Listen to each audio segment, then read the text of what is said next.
Instagram, YouTube, dan juga ada di Telegram channel. Kalau teman-teman dari perusahaan teman-teman pengen diskusi misalnya atau butuh konsultasi, teman-teman bisa langsung email ke email pribadi saya di sini. Oke, agendanya apa sih? Jadi agendanya ini lumayan banyak ya, dan semuanya kita bahas detail tentang HTTP. Nanti kita akan berkenalan dengan HTTP itu apa, lalu teman-teman berkenalan dengan URL, dengan HTTP method, header, body, respon, cookie, dan sebenarnya masih banyak lagi materi tentang HTTP yang akan kita bahas. Oke, sepertinya nggak usah lama-lama ya intronya, kita akan langsung masuk ke materi.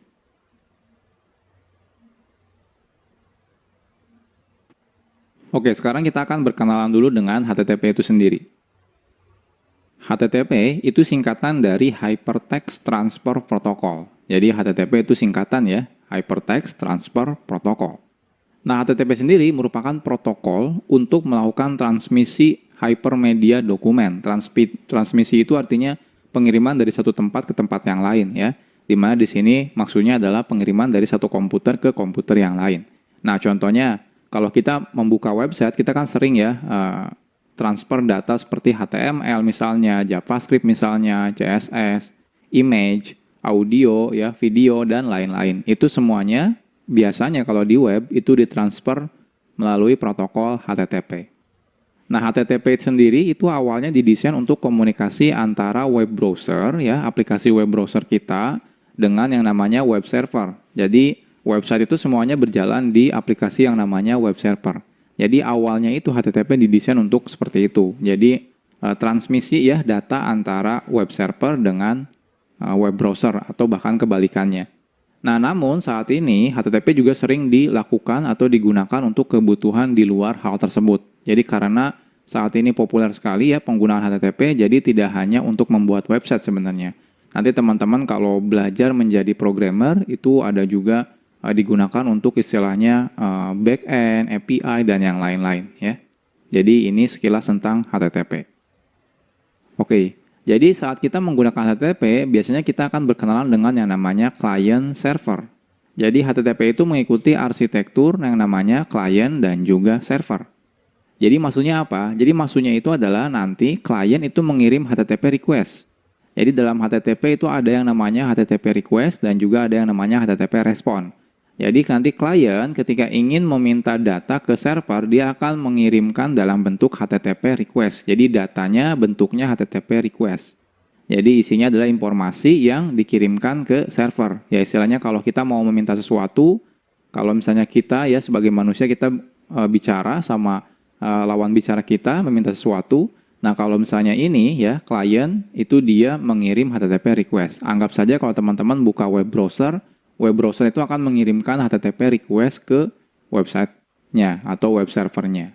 Nah, selanjutnya, ketika web servernya itu menerima request dari kliennya atau dari web browsernya, maka si web server itu akan membalas dengan yang namanya HTTP respon.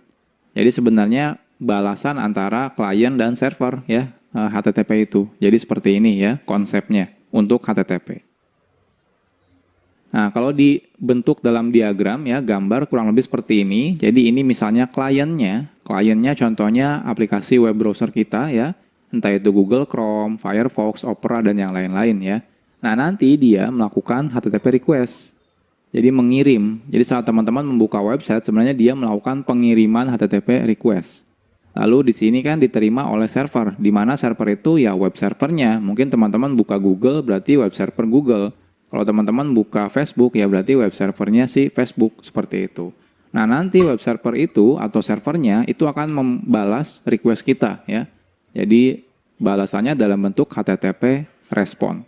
Jadi seperti ini. Jadi sederhana banget sebenarnya ya protokol si HTTP ini. Cuma ada HTTP request, lalu nanti dibalas oleh HTTP respon.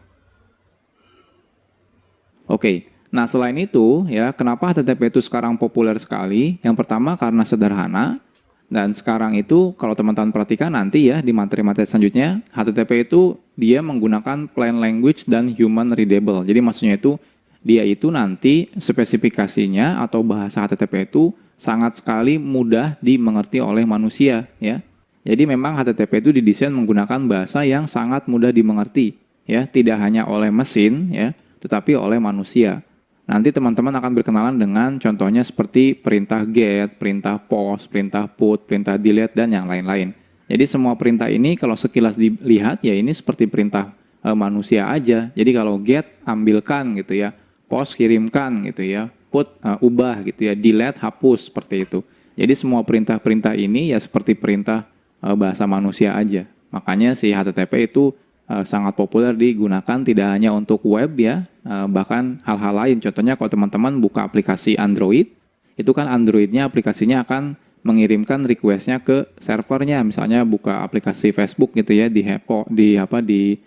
handphone gitu ya, di smartphone maksudnya. Nah, dia akan mengirimkan HTTP request ke server yang ada di Facebooknya dan semuanya itu menggunakan HTTP. Nah, selain itu, HTTP itu dia dikenal dengan namanya adalah stateless. Nah, apa itu stateless ya? Jadi HTTP itu merupakan protokol yang stateless. Nah, stateless itu artinya adalah tiap HTTP request itu merupakan request yang independen, ya. Jadi tidak ada hubungannya antar satu request dengan request yang lain, ya. Jadi tidak ada keterkaitannya.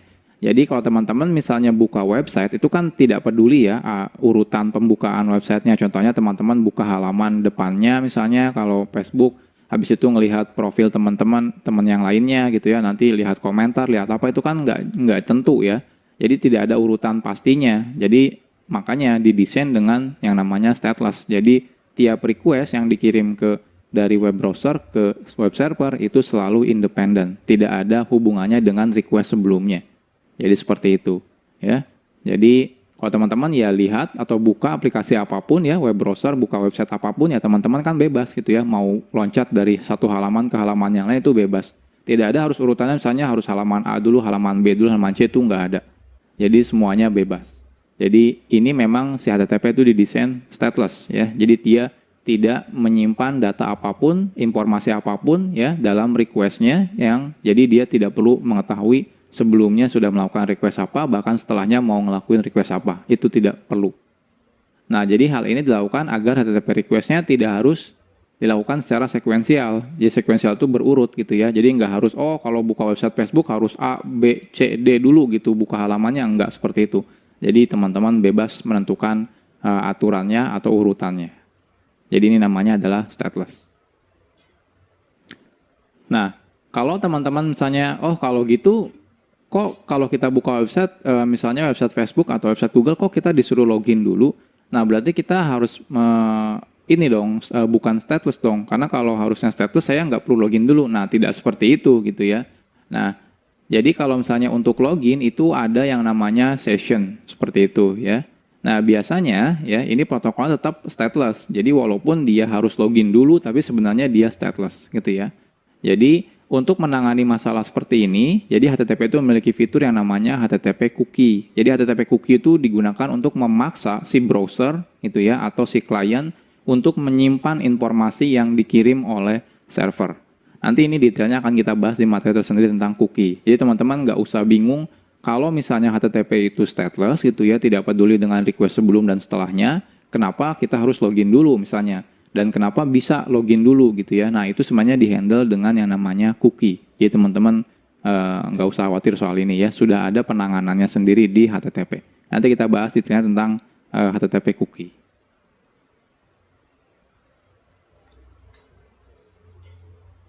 Sekarang kita bahas tentang HTTP version. Jadi HTTP itu udah lama banget gitu ya. Jadi dia ada sudah lama sekali gitu ya. Nah, HTTP itu selalu berkembang. Artinya apa? Artinya selalu diperbaharui. HTTP itu sebenarnya hanya spesifikasi. Jadi seperti aturan lah istilahnya. Karena apa? Karena kan aplikasi klien dan servernya bisa banyak gitu ya. Contohnya kalau klien kan ada web browser, Google Chrome, Firefox dan sebagainya gitu ya. Nah, hanya karena mereka mengikuti spesifikasi atau aturan HTTP, makanya mereka bisa membuka website istilahnya. Jadi ada aturan-aturannya. Dan HTTP sendiri sekarang sudah banyak perubahan dari pertama kali dirilis ya, artinya diperkenalkan. Jadi saat ini kebanyakan kalau teman-teman buka website ya di dunia itu rata-rata menggunakan versi HTTP 1.1 atau HTTP 2. Jadi saat ini yang populer 2 ini ya. Nah, HTTP 2 itu mulai hadir sekitar tahun 2015 ya. Sebelumnya sebelum 2015 sudah pasti kita akan menggunakan kebanyakan ya HTTP 1.1. Dan saat ini sudah banyak diadopsi di web di seluruh dunia. Hampir 70% lebih sudah menggunakan HTTP 2. Ya mungkin kedepannya semuanya nanti bakal pindah ya ke HTTP 2. Tapi sekarang masih banyak yang menggunakan HTTP 1.1 juga. Oke, sekarang pertanyaannya, apa sih perbedaan dari HTTP versi 1.1 dengan HTTP versi 2? Jadi saat ini ya HTTP 1.1 merupakan fallback protokol. Fallback itu misalnya kalau misalnya tidak support 2, maka dia akan pindah ke 1. Nah, kalau teman-teman menggunakan browser itu nggak perlu khawatir ya, karena web browser itu bisa mengerti semua jenis protokol HTTP gitu ya, versi berapapun. Jadi kalau teman-teman buka website, ternyata websitenya masih menggunakan HTTP versi 1.1, browsernya tetap bisa buka. Ternyata dia menggunakan HTTP versi 2, browsernya juga masih tetap bisa buka. Jadi nggak ada masalah sebenarnya. Jadi teman-teman nggak tahu soal detail versi pun sebenarnya nggak ada masalah ya. Ini biar teman-teman tahu aja.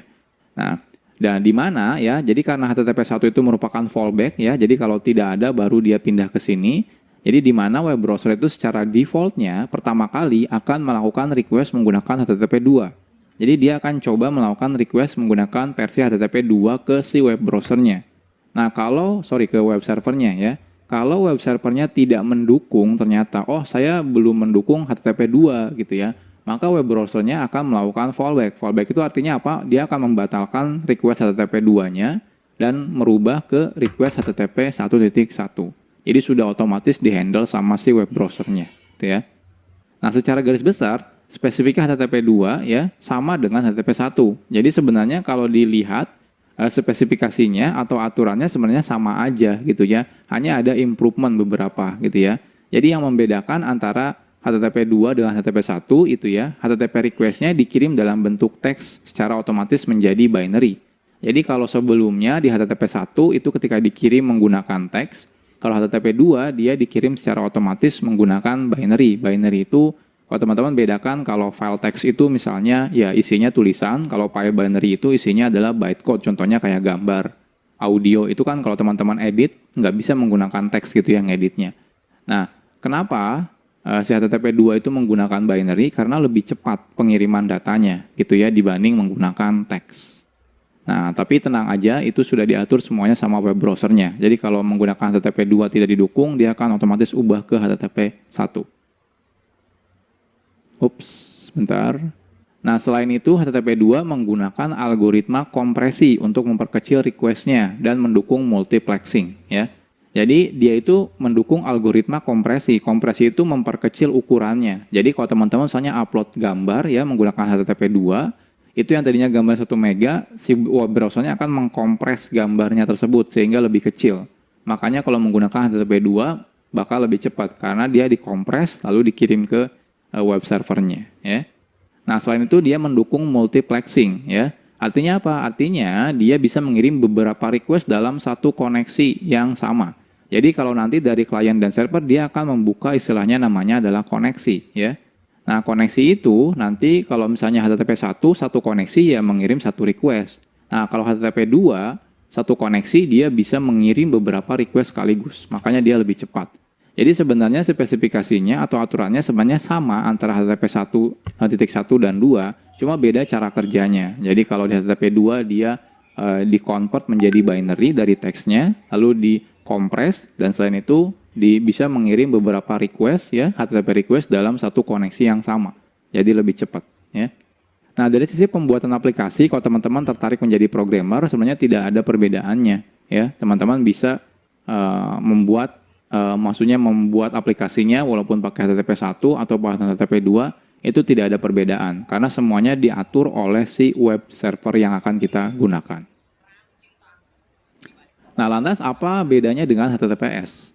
Jadi, kalau teman-teman lihat website sekarang kan menggunakan HTTPS ya kebanyakan. Nah, secara default HTTP itu tidak aman. Artinya apa? Artinya kalau ada orang yang istilahnya itu man in the middle, jadi ada orang di tengah-tengah, contohnya kalau misalnya teman-teman pakai internet umum gitu ya. Nah, orang yang memasang internet tersebut itu bisa aja mencuri informasi yang kita kirim menggunakan HTTP, karena defaultnya HTTP itu tidak aman. Nah, maka dari itu ada yang namanya HTTPS. HTTPS itu adalah HTTP dengan enkripsi, ya. Jadi perbedaannya HTTP dengan HTTPS adalah pada HTTPS dia menggunakan SSL namanya atau Secure Socket Layer. Ini untuk melakukan enkripsi HTTP request dan juga HTTP respon. Jadi dari web browsernya nanti di-encrypt dulu datanya ya sama SSL, nanti dikirim ke web servernya. Setelah dapat balasan dari web servernya, itu nanti di-dekripsi HTTP responnya. Jadi otomatis kalau ada orang yang misalnya di tengah-tengah mencuri informasi itu, request kita masih tetap aman. Kenapa? Karena di-encrypt gitu ya, tidak akan bisa dilihat isinya gitu ya. Jadi HTTPS lebih aman. Jadi kalau teman-teman membuat website nanti, ya sarannya, rekomendasinya adalah menggunakan HTTPS. Jadi hasilnya itu HTTPS jauh lebih aman kalau teman-teman dibandingkan menggunakan HTTP biasa. Web yang menggunakan HTTPS akan menggunakan protokol depannya itu adalah HTTPS gitu ya. Jadi misalnya https://google.com gitu ya. Nah, misalnya seperti itu. Kalau misalnya dia masih HTTP saja, artinya dia belum aman gitu ya. Jadi bisa aja kalau ada request ke website itu, bisa diambil informasinya di tengah jalan gitu ya. Jadi disarankan kalau teman-teman membuat website, teman-teman menggunakan HTTPS.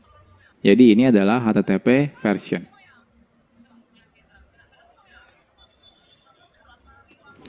Sekarang kita belajar HTTP terminologi. Jadi saat kita belajar HTTP ada banyak sekali terminologi atau istilahnya istilah ya. Jadi istilah yang ada di dalam HTTP ini atau ya teknologi atau terminologi. Dan kita perlu mengerti tentang itu. Jadi teman-teman harus tahu itu tuh apa gitu ya. Jadi jangan sampai teman-teman masih bingung ini istilah-istilah seperti ini maksudnya apa. Oke, kita bahas di sini terminologi yang ada di HTTP. Oke, jadi yang pertama adalah web browser. Ini mungkin teman-teman sudah mengerti ya. Jadi ini merupakan aplikasi yang digunakan untuk mengakses web ya, website. Dan ini menggunakan protokol HTTP. Contohnya kalau teman-teman menggunakan Google Chrome, Firefox, Opera, Safari gitu ya, itu semuanya adalah web browser. Jadi itu jenis aplikasi yang namanya web browser. Nah, selain itu ada yang namanya TCP. TCP itu singkatan dari Transmission Control Protocol. Ini adalah salah satu protokol dalam jaringan komputer ya. Jadi kalau teman-teman belajar jaringan komputer atau network gitu ya, ini ada istilahnya protokol TCP dan HTTP itu menggunakan protokol TCP ya untuk komunikasi dari klien ke servernya. Teman-teman semuanya nggak perlu tahu detail ya, tapi teman-teman cukup tahu aja kalau misalnya HTTP itu menggunakan TCP protokol gitu ya. Jadi kalau teman-teman menggunakan web, contohnya ngirim email, mengirim file menggunakan FTP gitu ya, itu sebenarnya dia jalan di dalam protokol TCP ya. Jadi ketika kita menggunakan jaringan internet, contohnya kemungkinan besar semua koneksi yang kita gunakan itu rata-rata mayoritas itu protokolnya menggunakan TCP. Nah, selanjutnya ada yang namanya IP. Apa itu IP? IP itu singkatan dari Internet Protocol ya. Jadi IP digunakan sebagai identitas komputer di jaringan. Jadi saat teman-teman terkoneksi ke internet contohnya atau ke jaringan, itu pasti memiliki IP ya, Internet Protocol gitu ya. Nah, kalau teman-teman ingin tahu atau ingin mengecek gitu ya, IP teman-teman kira-kira berapa ketika terkoneksi ke jaringan internet gitu ya. Nah, teman-teman bisa cek di website ini, what is my IP address. Ini kalau teman-teman belajar jaringan komputer, contohnya what is my IP address contohnya ya. Kita cek. Nah, di sini bahkan di Google bisa kelihatan ini adalah IP saya. Jadi ini alamat komputer saya di internet seperti ini. Biasanya sih ini tergantung jaringan internet yang teman-teman gunakan. Kadang-kadang teman-teman diberi static IP, artinya IP-nya tidak akan pernah berubah. Atau kalau teman-teman menggunakan handphone gitu ya, biasanya IP-nya selalu berubah-ubah gitu ya. Tapi intinya setiap teman-teman terkoneksi ke internet, teman-teman akan memiliki IP, termasuk web servernya gitu ya, atau websitenya ya yang teman-teman akses, dia juga memiliki IP. Jadi IP itu anggap aja seperti alamat ya di jaringan kita. Nah, selanjutnya ada yang namanya URL. URL itu singkatan dari Uniform Resource Locator. Ini adalah merupakan alamat dari sebuah resource di web. Jadi saat teman-teman buka misalnya seperti ini ya, nah ini adalah URL. Atau ini contohnya programmerzamanow.com, ini adalah URL. Nah, jadi seperti ini. Jadi sebenarnya saat teman-teman mengakses URL gitu ya, Dia itu sebenarnya ujung-ujungnya adalah ke IP address-nya. Nanti kita akan bahas lebih detail. Jadi ini adalah URL. Nah, selanjutnya ada yang namanya DNS. DNS singkatan dari Domain Name Server. DNS merupakan tempat yang berisi data katalog pemetaan antara nama domain di URL ya menuju IP komputernya. Jadi sebenarnya saat teman-teman buka website seperti Google, Facebook gitu ya atau programmerzamannow.com, itu sebenarnya teman-teman mengakses IP-nya. Nah, tapi kadang-kadang kan kita suka sulit ya kalau mengingat IP, apalagi kalau IP-nya bisa berubah-ubah. Nah, biasanya kita ganti menggunakan domain, nama domain di URL, contohnya programmerzamannow.com atau google.com atau facebook.com. Nah, DNS itu digunakan untuk bertanya nanti. Jadi web browser kita akan bertanya ya ke DNS-nya, kira-kira domainnya misalnya programmerzamannow.com itu ada di IP berapa gitu ya. Nah, nanti si DNS itu memberitahu oh IP-nya sekian. Jadi anggap aja ini buat menanya alamatnya gitu ya. Nah, kalau teman-teman pengen tahu lebih detail, teman-teman bisa cek di sini. What is my IP DNS lookup itu ya. Nanti di sini teman-teman kita buka misalnya what is my IP DNS lookup. Nah, contohnya ini. Jadi kalau teman-teman misalnya pengen tahu Google itu domainnya di mana ya? IP-nya di mana ya? Jadi misalnya google.com kita masukkan.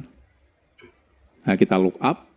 Nah, ini adalah IP dari si google.com. Lihat, ada banyak sekali IP-nya ya. Contohnya misalnya programmerzamannow.com, kita look up.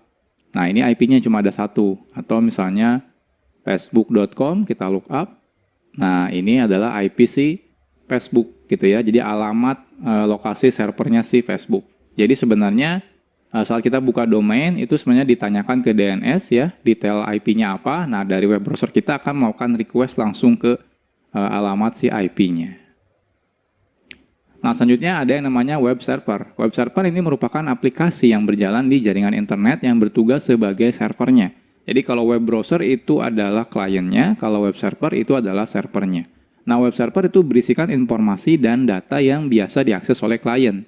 Jadi kalau kita mau buka data kita di halaman web browser, misalnya Facebook gitu ya, nanti kita nanya ke web server si Facebooknya. Nanti web servernya akan mencarikan datanya, lalu mengembalikan ke si web browsernya gitu ya. Jadi web server itu akan menerima request dari klien yaitu web browser ya dan akan membalas request tersebut berupa informasi yang diminta. Kalau kita buka YouTube ya jadinya yang dikirim adalah video misalnya. Kalau kita buka Spotify ya yang dikirim sama si web server adalah audio misalnya. Kalau buka Facebook ya contohnya ada teks, gambar dan yang lain-lain. Jadi ini namanya adalah web server. Sekarang kita bahas tentang HTTP flow. Pertanyaannya adalah bagaimana alur kerja si HTTP ini? Jadi dalam HTTP biasanya terdapat dua pihak yang terlibat ya, seperti yang dari awal sudah kita bahas, yaitu pihak klien dan juga pihak server. Di mana kliennya contohnya adalah web browser dan servernya adalah web server. Nah, klien akan mengirimkan request ya. Jadi yang mengirimkan request itu adalah klien, sedangkan server dia yang akan menerima request dan dia akan membalas dalam bentuk yang namanya respon ya.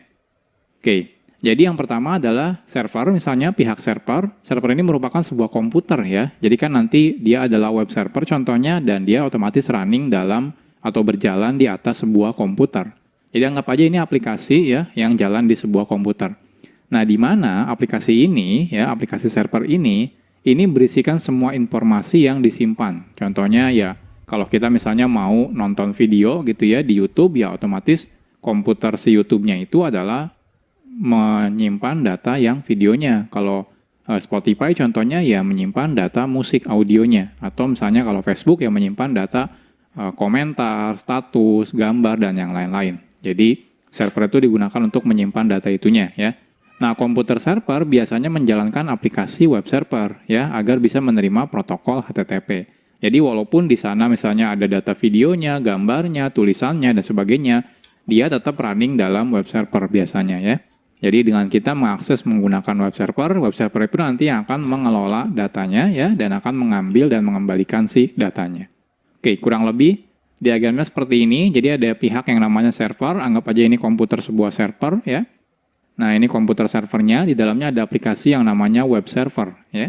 Nah, di dalamnya ada datanya ya. Bisa di dalam aplikasi lain, contohnya aplikasinya namanya database ya. atau misalnya di dalam file folder dan sebagainya ya, bebas. Tapi intinya dia memiliki data.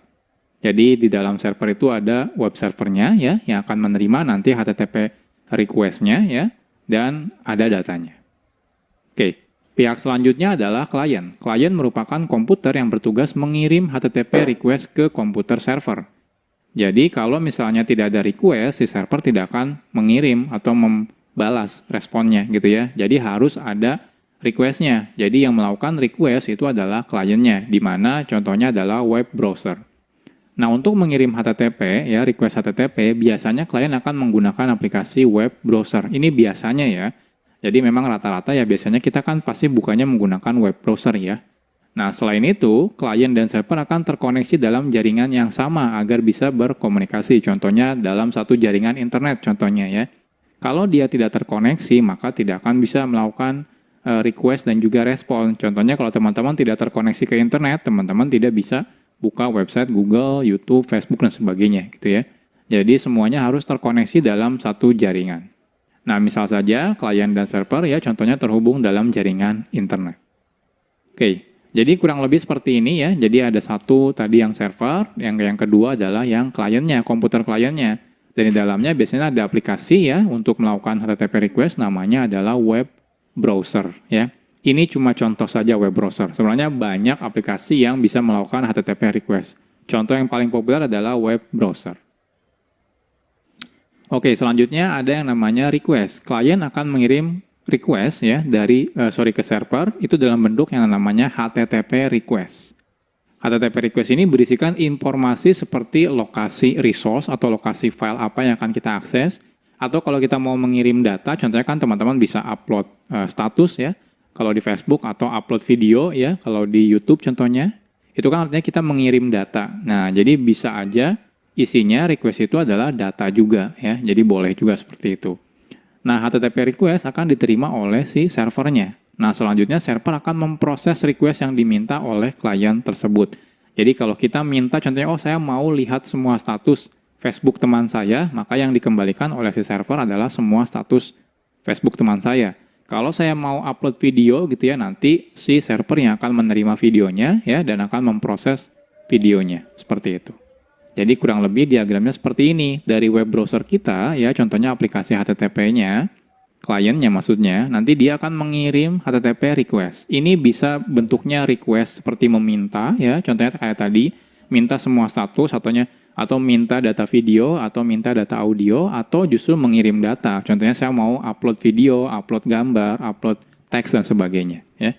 Jadi yang pasti itu namanya adalah HTTP request. Nanti HTTP request ini akan diterima oleh si web server atau si servernya, nanti akan diproses. Contohnya kalau kita mengirim gambar, dia mungkin akan disimpan data gambarnya. Kalau dia mengirim video, dia akan disimpan data videonya, dan lain-lain. Atau kalau mau meminta, contohnya kita minta buka video di YouTube, contohnya nanti si web servernya akan mengambil data dari datanya ya untuk dikembalikan ke kita atau ke klien. Dan yang terakhir namanya adalah respon ya. Jadi setelah server memproses HTTP request-nya yang dikirim atau di-request oleh si klien, server akan membalas dalam bentuk HTTP respon.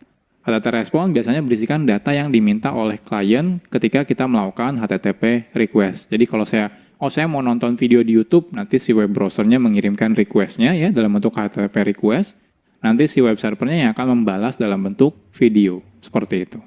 Jadi kurang lebih diagramnya untuk full ya flow-nya ya itu seperti ini. Jadi klien ya mengirim request menggunakan web browser contohnya.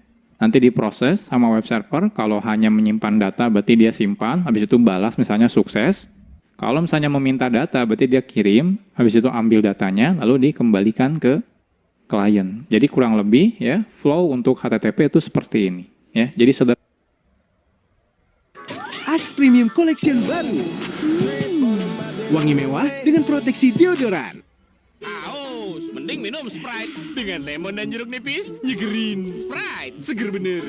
Sederhana sebenarnya, cuma request dan juga respon, di mana ada dua pihak, yaitu klien yang mengirim request dan server yang menerima request dan membalas si requestnya dalam bentuk HTTP respon.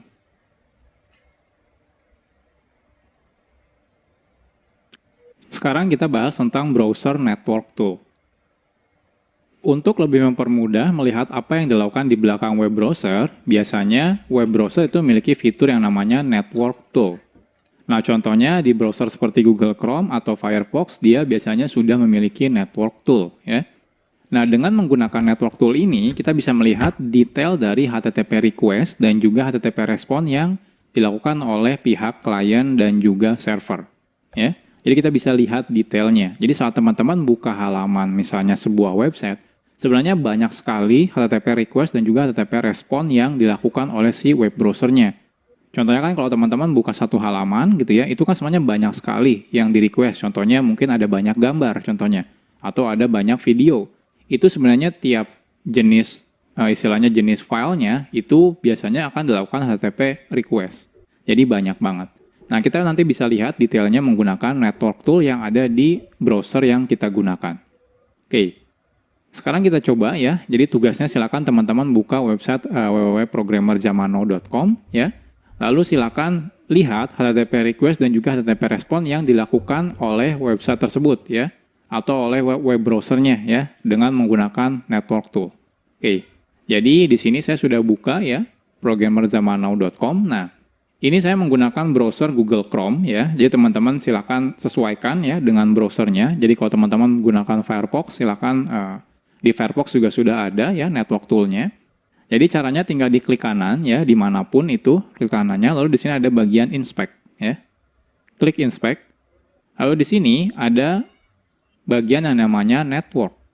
Nah, ini network. Network ini digunakan untuk melihat traffic ya dari HTTP request dan juga HTTP respon dari ketika kita membuka website ini. Nah, di sini kosong ya. Kenapa? Karena kita belum meload ulang istilahnya si website programmerjamano.com. Nah, ini saya akan perbesar dulu biar kelihatan jelas. Oke, nah ini aja segini. Oke, saya perbesar ke atas. Oke, ini teman-teman silakan klik yang bagian all-nya biar semua traffic kelihatan. Lalu di sini teman-teman bisa checklist preserve log ya. Preserve log itu jadi kalau teman-teman refresh tidak hilang ininya hasil HTTP request dan responnya. Oke, saya akan coba ya load ulang. Tekan refresh, kita lihat di bagian bawahnya di networknya. Ketika saya refresh, nah lihat ada banyak sekali di sini. Jadi ini, yang bagian ini ya, ini adalah request yang dilakukan oleh web browser ya. Jadi di sini adalah banyak sekali nih satu halaman. Jadi ada yang halaman depannya, contohnya HTML-nya, ada yang JavaScript-nya, ada yang CSS-nya ya. Bahkan ada yang gambarnya. Kalau teman-teman pengen lihat detailnya, mana yang JavaScript contohnya, mana yang CSS, mana yang image ya, teman-teman bisa klik sini. Ini filternya nih. Ini contohnya XHR itu adalah Ajax ya. Kalau teman-teman nanti belajar Ajax, nanti di sini keluar. Ini yang JS, JavaScript ya. Nah, ini yang JavaScript semua keluar. Nah, ini yang CSS, CSS-nya keluar semua di sini. Ini yang IMG itu image ya. Nah, keluar semua ini gambar-gambarnya. Ini ada media ya, ini kayak video seperti itu, ini ada font dan yang lain-lain contohnya ya. Contohnya kita klik yang image ya, IMG, image. Nah, ini gambar-gambar yang dilakukan request-nya dari si browser ini. Jadi ketika saya buka website ini kan saya banyak gambar ya di sini ya. Nah gambar ini tidak langsung dapat si web browsernya sekali buka, sekali request langsung dapat, enggak. Jadi yang pertama itu baca dulu dokumen ini istilahnya halaman websitenya dalam bentuk HTML, nanti HTML-nya kan di dalamnya ada bagian gambarnya. Nah ketika ada bagian gambarnya, si web browser tahu, oh saya harus request minta gambar detailnya. Nanti si web browser itu akan melakukan request lagi, HTTP request untuk meminta gambarnya. Nanti si web servernya akan mengirim gambarnya. Nah di sini lihat detail gambarnya. Contohnya kalau saya klik ya, yang ini contohnya gambar yang pertama. Nah teman-teman bisa lihat di sini. Di sini ada header, ini adalah header request-nya ya, ini request URL-nya kemana, ini request metodenya, contohnya get, nanti kita akan bahas lebih detail ya. Oh di sini ada responnya, di sini ada request-nya ya. Nah teman-teman nggak usah khawatir dulu ini apa, nanti kita bahas ya sambil jalan. Tapi intinya teman-teman dari sini, dari network tool ini, teman-teman bisa lihat detailnya. Jadi ini request-nya ada di mana, gambarnya gitu ya, bisa kelihatan. Ini preview respon gambarnya, contohnya ini. Ini yang gambarnya adalah ini, contohnya ya. Ini juga gambarnya ini, ya. Ini detailnya. Atau teman-teman mau lihat yang CSS contohnya ya.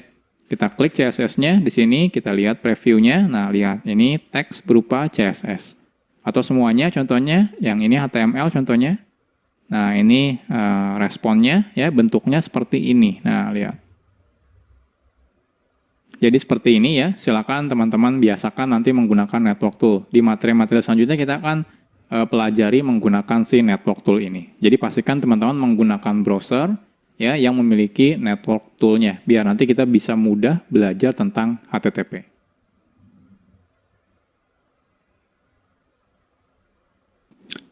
Sekarang kita bahas tentang detail dari HTTP request dan juga HTTP response.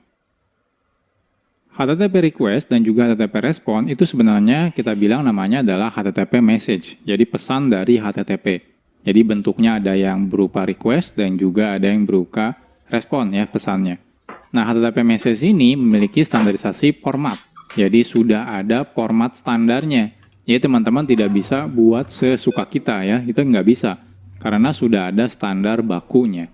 Nah, dengan demikian, jikalau kita ingin membuat klien atau server secara sendiri ya, atau manual, ya teman-teman misalnya ingin membuat aplikasi seperti web browser sendiri, itu bisa ya.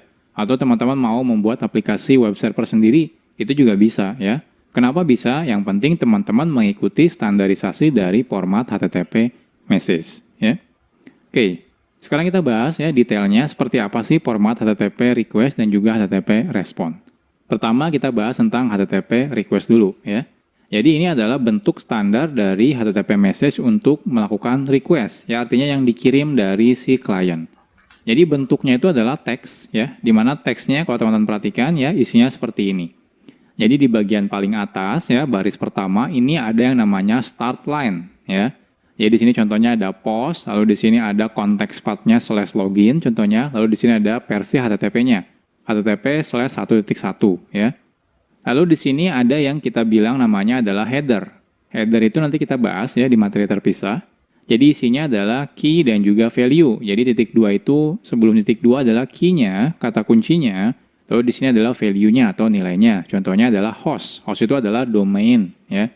Jadi host itu isinya domain, contohnya example.com atau programmerzamano.com atau facebook.com atau youtube.com seperti itu.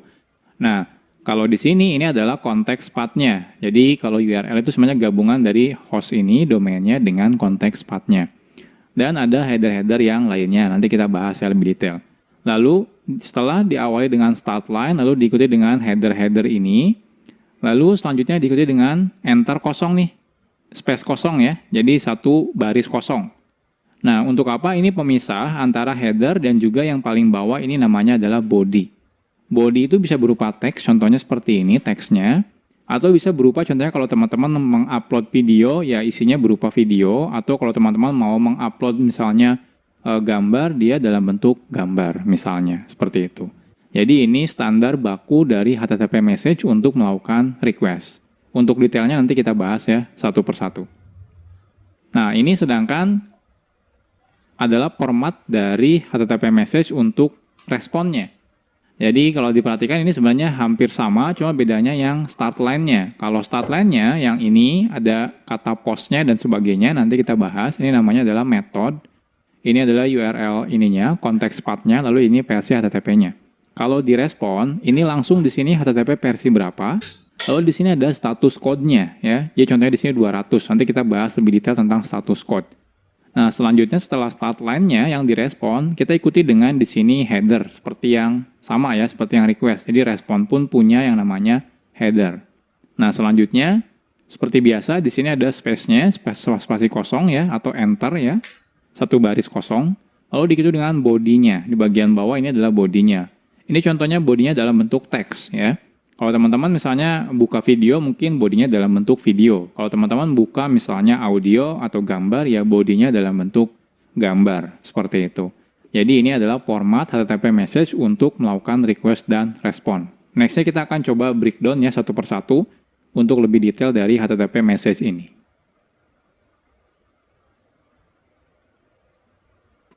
Sekarang kita bahas tentang HTTP method.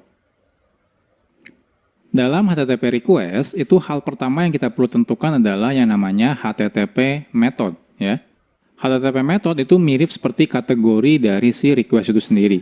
Ada banyak sekali HTTP method ya yang bisa kita gunakan dan biasanya disesuaikan dengan jenis request yang akan kita buat ya. Jadi kita bisa tentukan ya metodenya itu sesuai dengan apa yang kita inginkan. Oke. Jadi kalau kita perhatikan lagi dari spesifikasi dari HTTP message sebelumnya di baris pertama itu ada yang namanya start line. Nah, di sini di kata yang paling pertama itu namanya adalah HTTP method. Ini contohnya ada post, ada banyak ya. Nah, ini contohnya adalah post. Oke, kita bahas lebih detail ya. Apa aja yang terdapat dalam HTTP method. Jadi ini artinya kalau bentuknya seperti ini, berarti ini HTTP request-nya ya, isinya adalah HTTP methodnya menggunakan si post ya. Oke. Jadi ada banyak sekali jenisnya ya dan kegunaannya pun bisa ditentukan ya untuk apa. Jadi contohnya ada yang namanya HTTP method get. Get ini ya atau istilahnya get method ini digunakan untuk melakukan request data. Jadi kalau teman-teman mau meminta data ke server ya, kita biasanya menggunakan HTTP method get ya. Jadi request menggunakan get biasanya hanya untuk menerima data, bukan untuk mengirim data. Jadi kalau teman-teman nanti buat ya request ke server contohnya menggunakan get, biasanya teman-teman tidak akan mengirim data dalam bentuk body contohnya ya. Jadi hanya untuk meminta data. Contohnya teman-teman mau minta data video, data gambar, dan seterusnya. Ya. Lalu ada HTTP method yang namanya adalah head. Head ini digunakan sama seperti dengan get. Ya. Tapi tanpa membutuhkan respon body. Jadi biasanya kalau teman-teman ingin ya mengambil data ya ke server gitu ya. Contohnya teman-teman pengen ngambil data gambar gitu ya. Teman-teman bisa menggunakan get. Tapi kalau teman-teman pengen bertanya misalnya apakah ada atau tidak data gambarnya, ya teman-teman bisa gunakan head saja. Ya teman-teman butuh melakukan request data, tapi teman-teman tidak butuh datanya. Ya. Walaupun mungkin memang jarang sekali kita gunakan HTTP method jenisnya head. Rata-rata sih biasanya kita menggunakan get ya. Kenapa? Biasanya kalau kita minta ya kita pengen dapat datanya. Seperti itu. Ya. Nah selanjutnya yang ketiga ada yang namanya post. Ya, seperti yang tadi contoh yang sebelumnya. Jadi post ini ya atau namanya adalah post method digunakan untuk mengirim data ke server. Ya. Jadi bukan meminta kalau ini mengirim. Ya contohnya teman-teman mau upload gambar, mau upload video contohnya. Nah, itu kita gunakan yang namanya post ya. Jadi biasanya post ini digunakan untuk mengirim data baru ya. Jadi kalau teman-teman mau upload gambar baru atau mau menambah gambar atau mau menambah atau mengupload video baru.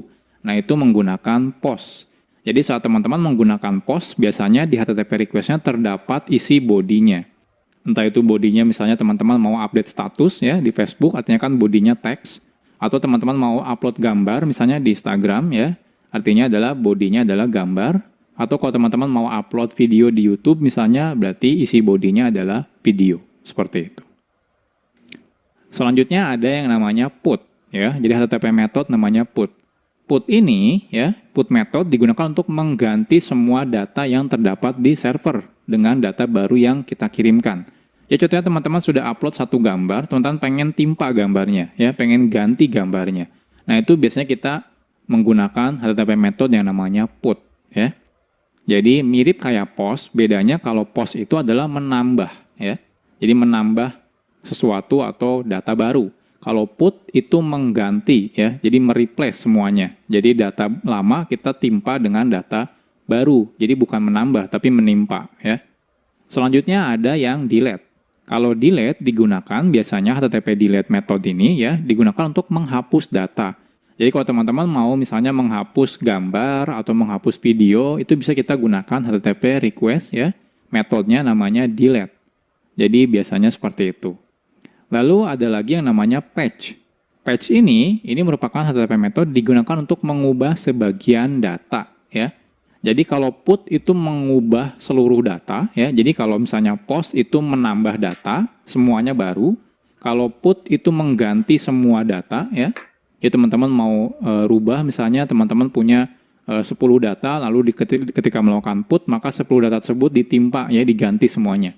Kalau patch ya, itu teman-teman hanya mengganti sebagian. Contohnya teman-teman misalnya di web sudah punya data misalnya nama depan, nama belakang, dan nama tengah. Kalau put ya artinya teman-teman menimpa semua namanya. Jadi nama depan, nama tengah, nama belakang itu ditimpa ya, diganti dengan yang baru. Kalau page, itu teman-teman mungkin hanya mengubah salah satu saja. Contohnya mengubah nama depannya saja, atau nama tengahnya saja, atau nama belakangnya saja. Seperti itu, ya. Oke, selanjutnya ada yang namanya HTTP Method Options. Option ini digunakan untuk mendeskripsikan opsi komunikasi yang tersedia. Jadi biasanya teman-teman melakukan HTTP Method Option untuk bertanya ke server, kira-kira ada operasi atau opsi komunikasi apa saja yang tersedia di server tersebut. Ya, jadi nanti seperti bertanya ada operasi apa aja sih ya di website tersebut, apakah ada get, apakah ada post, apakah ada delete dan sebagainya. Jadi biasanya kita bertanya ya operasi apa aja itu menggunakan HTTP method option. Yang terakhir ada yang namanya HTTP method trace ya. Trace method itu merupakan request method untuk debugging ya.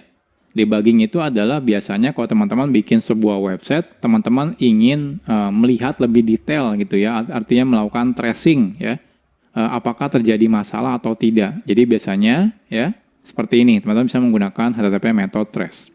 Nah, respon trace ini akan mengembalikan seluruh informasi yang dikirimkan oleh klien ya.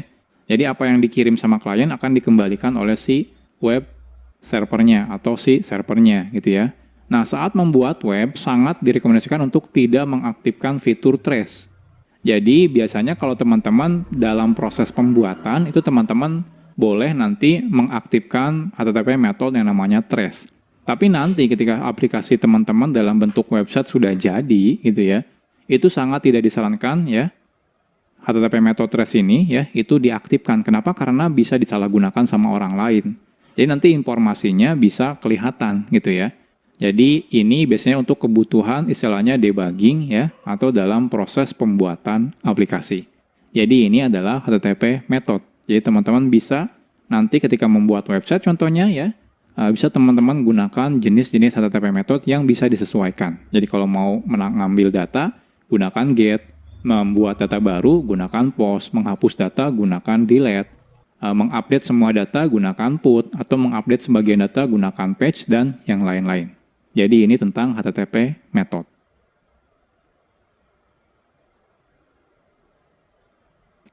Sekarang kita bahas tentang URL. URL itu singkatan dari Uniform Resource Locator ya. Jadi URL ini sederhananya adalah alamat dari sebuah resource yang ada di web atau website ya. Jadi URL ini wajib kita gunakan untuk menuju informasi resource yang akan kita tuju ya dalam mengakses web.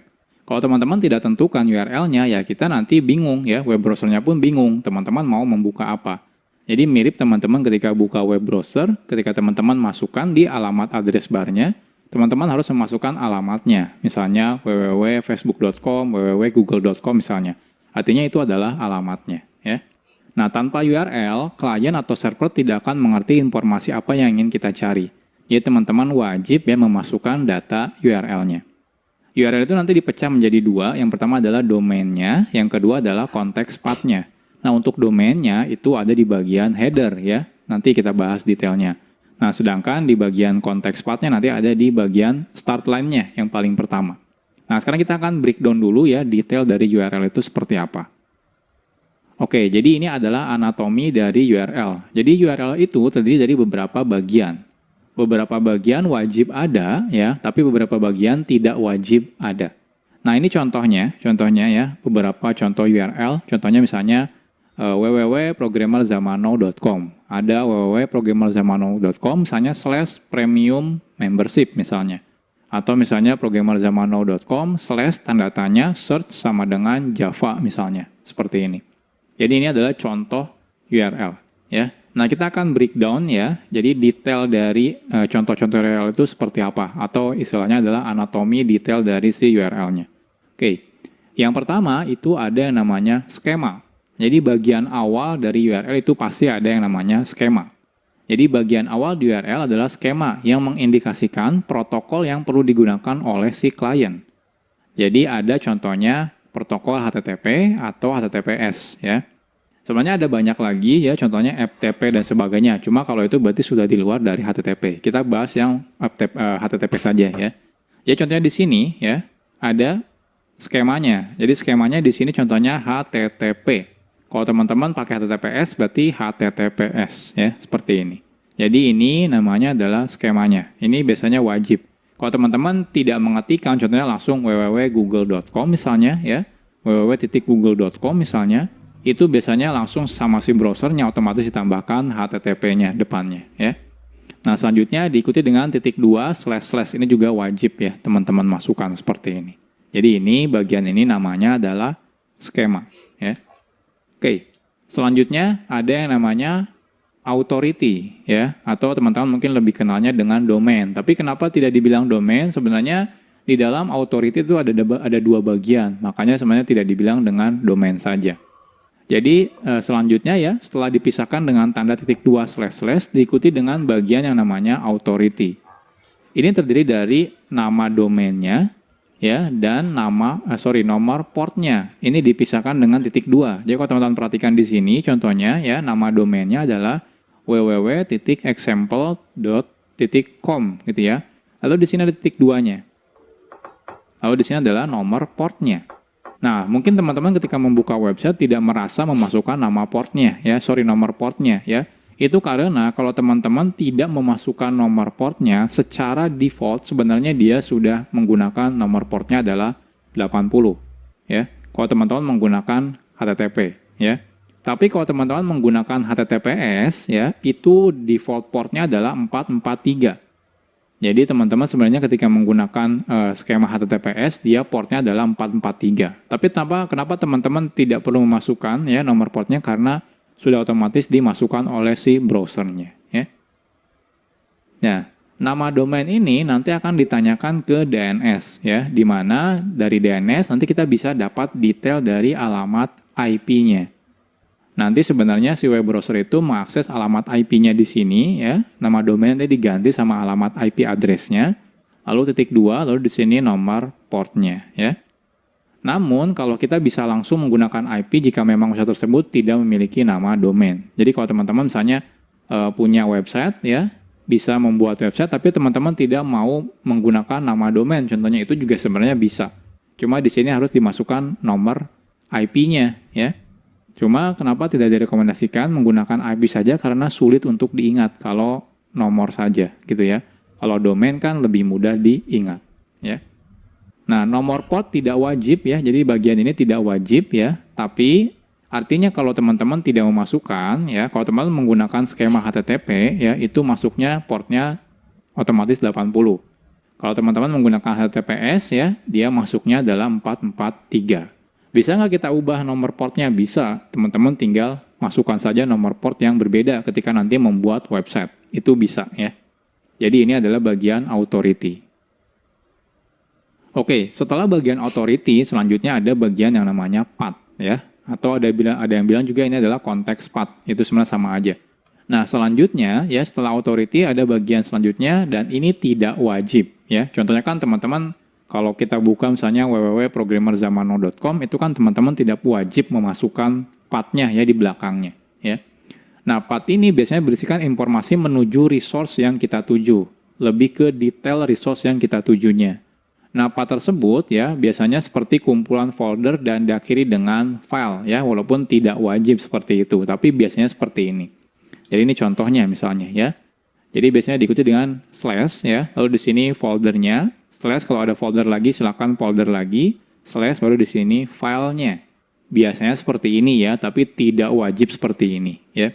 Jadi ini namanya adalah path ya. Jadi path menuju resource-nya atau path menuju file yang kita inginkan. Oke. Selanjutnya ada yang namanya parameters ya. Jadi selanjutnya dalam URL juga bisa terdapat informasi parameters. Sama juga ya seperti path, ini tidak wajib ya. Nah, parameter dipisahkan oleh karakter tanda tanya setelah authority atau path. Jadi kalau tidak ada path, teman-teman setelah authority bisa langsung menambahkan parameter. Atau setelah path, tambahkan parameter. Tapi tetap diawali dengan tanda tanya. Jadi seperti ini, tanda tanya ya. Di sini key parameternya sama dengan value parameternya ya. Ya, jadi parameter itu merupakan informasi tambahan yang berisi key sama dengan value. Artinya kita akan mengirimkan key ini, kata kunci ini, dan value-nya ini. Ya. Nah, jikalau ingin menambahkan lebih dari satu parameter, kita bisa tambahkan parameter dengan menggunakan N. Contohnya, key 1 sama dengan value 1, and key 2 sama dengan value 2. Mau menambahkan lebih dari 2, bisa tambahkan n lagi, key 3 sama dengan value yang ketiga. Jadi seperti itu. Ini namanya adalah parameters. Ya. Oke, dan yang terakhir ada yang namanya anchor. Ya. Jadi anchor ini merupakan bagian ya yang tidak wajib juga di URL. Ya. Nah, anchor merupakan representasi bookmark biasanya ya dalam sebuah halaman website. Ya, jadi di satu website biasanya ada banyak bookmarknya atau anchornya. Nah, teman-teman bisa tambahkan menggunakan ya tanda seperti ini, tanda crash ya, lalu diikuti dengan anchor-nya di sini apa ya. Nah, misalnya jika dalam website terdapat banyak sekali bagian informasi, kita bisa menggunakan anchor sebagai bookmark ke tiap bagian informasi agar lebih mudah diakses. Oke, untuk detailnya kita akan coba lihat ya. Jadi contohnya, kalau teman-teman buka ya programmerzamano.com, ini adalah URL-nya ya. Lihat, HTTPS ya. Jadi sebenarnya ini menggunakan port .2.443 sebenarnya ya. Tapi teman-teman tidak wajib ya. Jadi lihat kalau teman-teman masukkan dia otomatis hilang sama browsernya. Kenapa? Karena secara default memang HTTPS itu adalah 443. Jadi ini contoh yang hanya domain name-nya saja ya. Nah, selanjutnya contohnya ini yang pakai path ya. Jadi contohnya di sini blibli.com/cari/sepatu. Ini adalah path ya. Jadi kalau kita hapus ini contohnya parameternya, nah ini menuju ke website ya yang path-nya adalah sepatu contohnya. Nah ketika teman-teman oke, saya pengen sepatu dan dari dikirimnya misalnya dari Jabodetabek. Nah di sini ada checklist ya Jabodetabek, saya cek. Nah lihat URL-nya di sini berubah. Di sini ada tanda tanya, location sama dengan Jabodetabek. Artinya apa? Artinya di sini saya menambahkan parameter di URL-nya. Jadi ada location sama dengan Jabodetabek. Kalau teman-teman tambahkan lagi parameter ini, contohnya combo. Nah, lihat. Di sini ada dua parameter ya. Parameter pertama adalah location sama dengan Jabodetabek dan promo sama dengan combo. Jadi ini contoh URL yang menggunakan path dan juga parameters. Oke, ini contoh URL yang menggunakan anchor contohnya. Nah, di sini kan ada banyak bagian contohnya ya. Di sini ada tutorial, ada misalnya reference, dan ada yang tool and resource. Nah, kadang-kadang kita pengen memberikan link ke orang lain yang langsung misalnya menuju tools and resource contohnya. Nah, ini teman-teman tinggal klik contohnya ya. Lihat di atasnya di URL-nya ada anchor-nya, tools and resource ya. Nah, ini kalau saya copy paste contohnya, saya copy lalu habis itu berikan ke teman-teman saya yang lain, lalu teman-teman buka, itu ya. Nah, kalau teman-teman perhatikan di sini, ya, lihat, langsung menuju tool dan resources, ya. Jadi tidak menuju ke paling atas, tapi dia langsung ke paling bawah, ke bagian bookmarknya. Contohnya kalau saya klik tutorial, lihat, di sini anchor-nya menjadi tutorial. Ketika saya copy paste lagi, ya, dia akan menuju langsung ke tutorial, ya, enggak ke atasnya. Kalau teman-teman tidak menambahkan anchor di sini, nah dia menuju yang paling atasnya. Jadi seperti ini adalah contoh-contoh penggunaan dari URL, ya.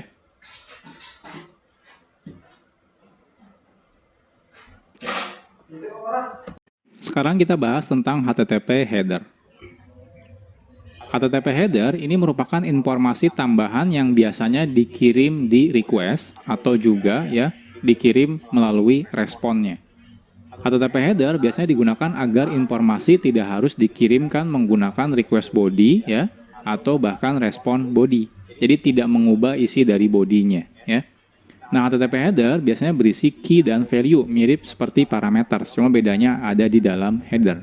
Dan saat ini sudah banyak sekali standarisasi nama key untuk HTTP header. Nah, teman-teman bisa lihat detailnya di sini ya. Oke, jadi kalau teman-teman lihat lagi dari HTTP message, itu kan bagian pertama ini start line ya. Kita sudah tahu ya sekarang ya. Ini contohnya post ya, HTTP method. Ini adalah path ya. Kalau ada parameter, maka di sini juga ada parameter. Tapi di sini kalau di path-nya itu tidak dimasukkan domain name-nya. Domain name-nya itu ada di header ya. Jadi ini bagian header. Jadi ada header yang namanya host. Ya, ini untuk memberitahu domainnya di mana. Jadi di sini contohnya example.com gitu ya. Kalau teman-teman menggunakan HTTPS, ya bisa aja HTTPS ya /2 misalnya //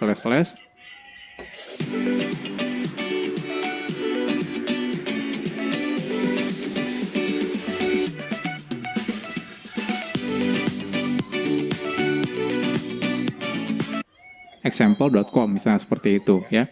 Nah, di sini versi HTTP-nya, lalu di sini contoh-contoh header yang lainnya, ada connection, accept, user agent dan yang lain-lain ya. Nah, kita bahas detailnya tentang HTTP header ini. Jadi ini adalah contoh-contoh HTTP header yang umum digunakan. Contohnya host ya. Host itu sudah jelas. Host itu adalah isinya adalah authority pada URL-nya ya. Nah, sejak versi HTTP 1.1 header ini wajib dikirim ketika kita melakukan request. Jadi kalau tidak ada header host, maka si web server atau si browser bingung dia akan melakukan request ke domain yang mana. Jadi ini wajib ya. Nah, selanjutnya ada content type. Ada header yang namanya content type. Ini adalah tipe data dari HTTP body. Jadi kalau teman-teman mau mengirim data ke server, contohnya dari web browser, contohnya teman-teman mau mengirimkan data gambar ya seperti itu. Maka teman-teman perlu memasukkan content type ya di dalam headernya dengan value dari content type ini adalah gambar contohnya ya. Namanya adalah image contohnya ya. Nah, kenapa butuh ngasih tahu? Karena nanti si server biar tahu, oke, kalau kita mau mengirim bentuknya adalah gambar. Kalau kita mengirim dalam bentuk video, maka kita harus kasih tahu dalam content type-nya itu adalah video ya. Jadi biasanya dia menyesuaikan dari HTTP body-nya. Kalau HTTP body-nya adalah video, content type-nya video. Kalau HTTP body-nya adalah teks, ya content type-nya adalah teks. Lalu ada user agent contohnya yang biasa digunakan ya. Ini informasinya biasanya user agent-nya. User agent itu apa sih? Biasanya adalah browsernya, versi browsernya, dan sistem operasinya biasanya. Jadi kalau teman-teman pengen tahu di bagian server, ini request berasal dari sistem operasi apa dan browsernya apa, teman-teman bisa lihat dari header user agent. Ada yang accept, ya. Accept ini adalah tipe data yang diterima oleh klien. Contohnya saya mau ngirim data teks dan saya pengen nerimanya juga dalam bentuk teks lagi misalnya. Nah, teman-teman bisa masukkan accept-nya adalah teks contohnya, ya. Lalu ada juga yang namanya authorization contohnya. Ini adalah isinya biasanya kredensial untuk autentikasi. Misalnya isinya adalah username dan juga password misalnya. Jadi sudah ada banyak standarnya. Oke, untuk lebih detail sebenarnya ini cuma sebagian kecil ya. Teman-teman bisa buka link yang sebelumnya saya lihatkan. Jadi di sini adalah ada list dari HTTP header fields ya, atau key-nya apa aja. Nah, lihat ada banyak sekali di sini. Kalau teman-teman perhatikan ya. Ini saya perbesar dulu. Jadi ada accept yang tadi saya bilang ya. Ini contohnya kalau teman-teman mau menerima responnya hanya dalam bentuk teks HTML, maka keluarnya teks/HTML contohnya ya. Ada banyak sekali, lihat kalau teman-teman perhatikan ya. Nah, yang sudah mulai wajib contohnya adalah host ya. Ya, contohnya hostnya adalah en.wikipedia.org misalnya, seperti itu ya. Dan masih banyak yang lainnya ya. Untuk detailnya teman-teman bisa baca langsung dari linknya. Tapi ingat ya, teman-teman tidak wajib ya, tidak wajib menghafal semuanya. Karena biasanya ini sudah diurus semuanya oleh si web browser ya. Jadi teman-teman hanya perlu tahu saja kalau ada informasi yang namanya HTTP header ya. Biasanya di sini digunakan untuk informasi tambahan di luar dari URL dan juga body. Namanya adalah HTTP header. Kalau teman-teman pengen lihat ya, dari misalnya contohnya website, kita buka Programmer Zaman Now, kita akan buka inspect contohnya ya. Kita akan masuk ke bagian network ya. Kalau teman-teman coba refresh ya. Di sini saya refresh ya. Kita akan lihat. Oke, nah kita lihat di sini ya. Oke, kita akan lihat yang bagian image-nya contohnya. Nah, contohnya kita lihat yang pertama ya. Nah, teman-teman perhatikan di sini. Oke, sebentar. Nah, di sini ada request URL-nya ya. Di sini ada request body-nya, lihat di bawah. Request body ini adalah request header maksud saya. Request header ini adalah request yang dikirimkan oleh si web browser. Contohnya di sini ada yang namanya referrer dan ada juga yang namanya user agent ya. Dan di sini ada yang namanya response header. Jadi header juga kan tidak hanya dikirim dari klien ke server, tapi juga server bisa mengirim ke klien ya dalam HTTP responnya. Ini contohnya yang dikirimkan oleh si web servernya si Programmer Zaman Now. Ada accept range-nya, ada age-nya, ada cache counter dan sebagainya. Detailnya seperti ini. Jadi teman-teman bisa coba buka website-website yang teman-teman bisa akses, lalu lihat network-nya ya, network tool-nya. Teman-teman bisa lihat ya isi dari request header yang dikirim ya oleh web browser dan juga respon header yang dikirim oleh si web browser ya. Teman-teman bisa lihat detailnya. Contohnya di sini CSS, contohnya kita lihat di sini. Nah, ini respon headernya ya.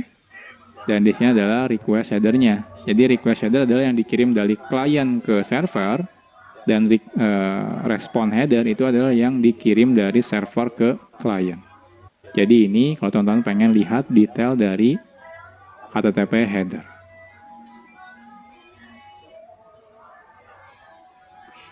Sekarang kita bahas tentang HTTP status. HTTP status itu merupakan kode dari HTTP respon ya. Jadi ini cuma adanya di respon, tidak ada di request. Nah, HTTP status ini digunakan untuk mengindikasikan apakah sebuah request yang diterima oleh server itu sukses atau gagal, atau ada hal lain yang harus diketahui oleh si klien ya. Jadi ini semacam statusnya ya, hasil dari request yang dikirimkan oleh si klien. HTTP status ini diklasifikasikan atau dikategorikan dalam 5 grup ya. Ada yang namanya informational response. Jadi HTTP status itu bentuknya adalah angka ya. Nah, informational response ini ya angkanya dari mulai 100 sampai 199. Jadi istilahnya itu 1XX ya. Jadi 100 sampai 199. Nah, setelah itu ada yang namanya atau kategorinya adalah successful response atau respon sukses. Itu angkanya dimulai dari 200 sampai 299 ya. Ada juga yang namanya redirect ya. Redirect ini angkanya dari 300 sampai 399 ya. Lalu ada yang namanya client error. Client error ini dimulai dari 400 ya sampai 499.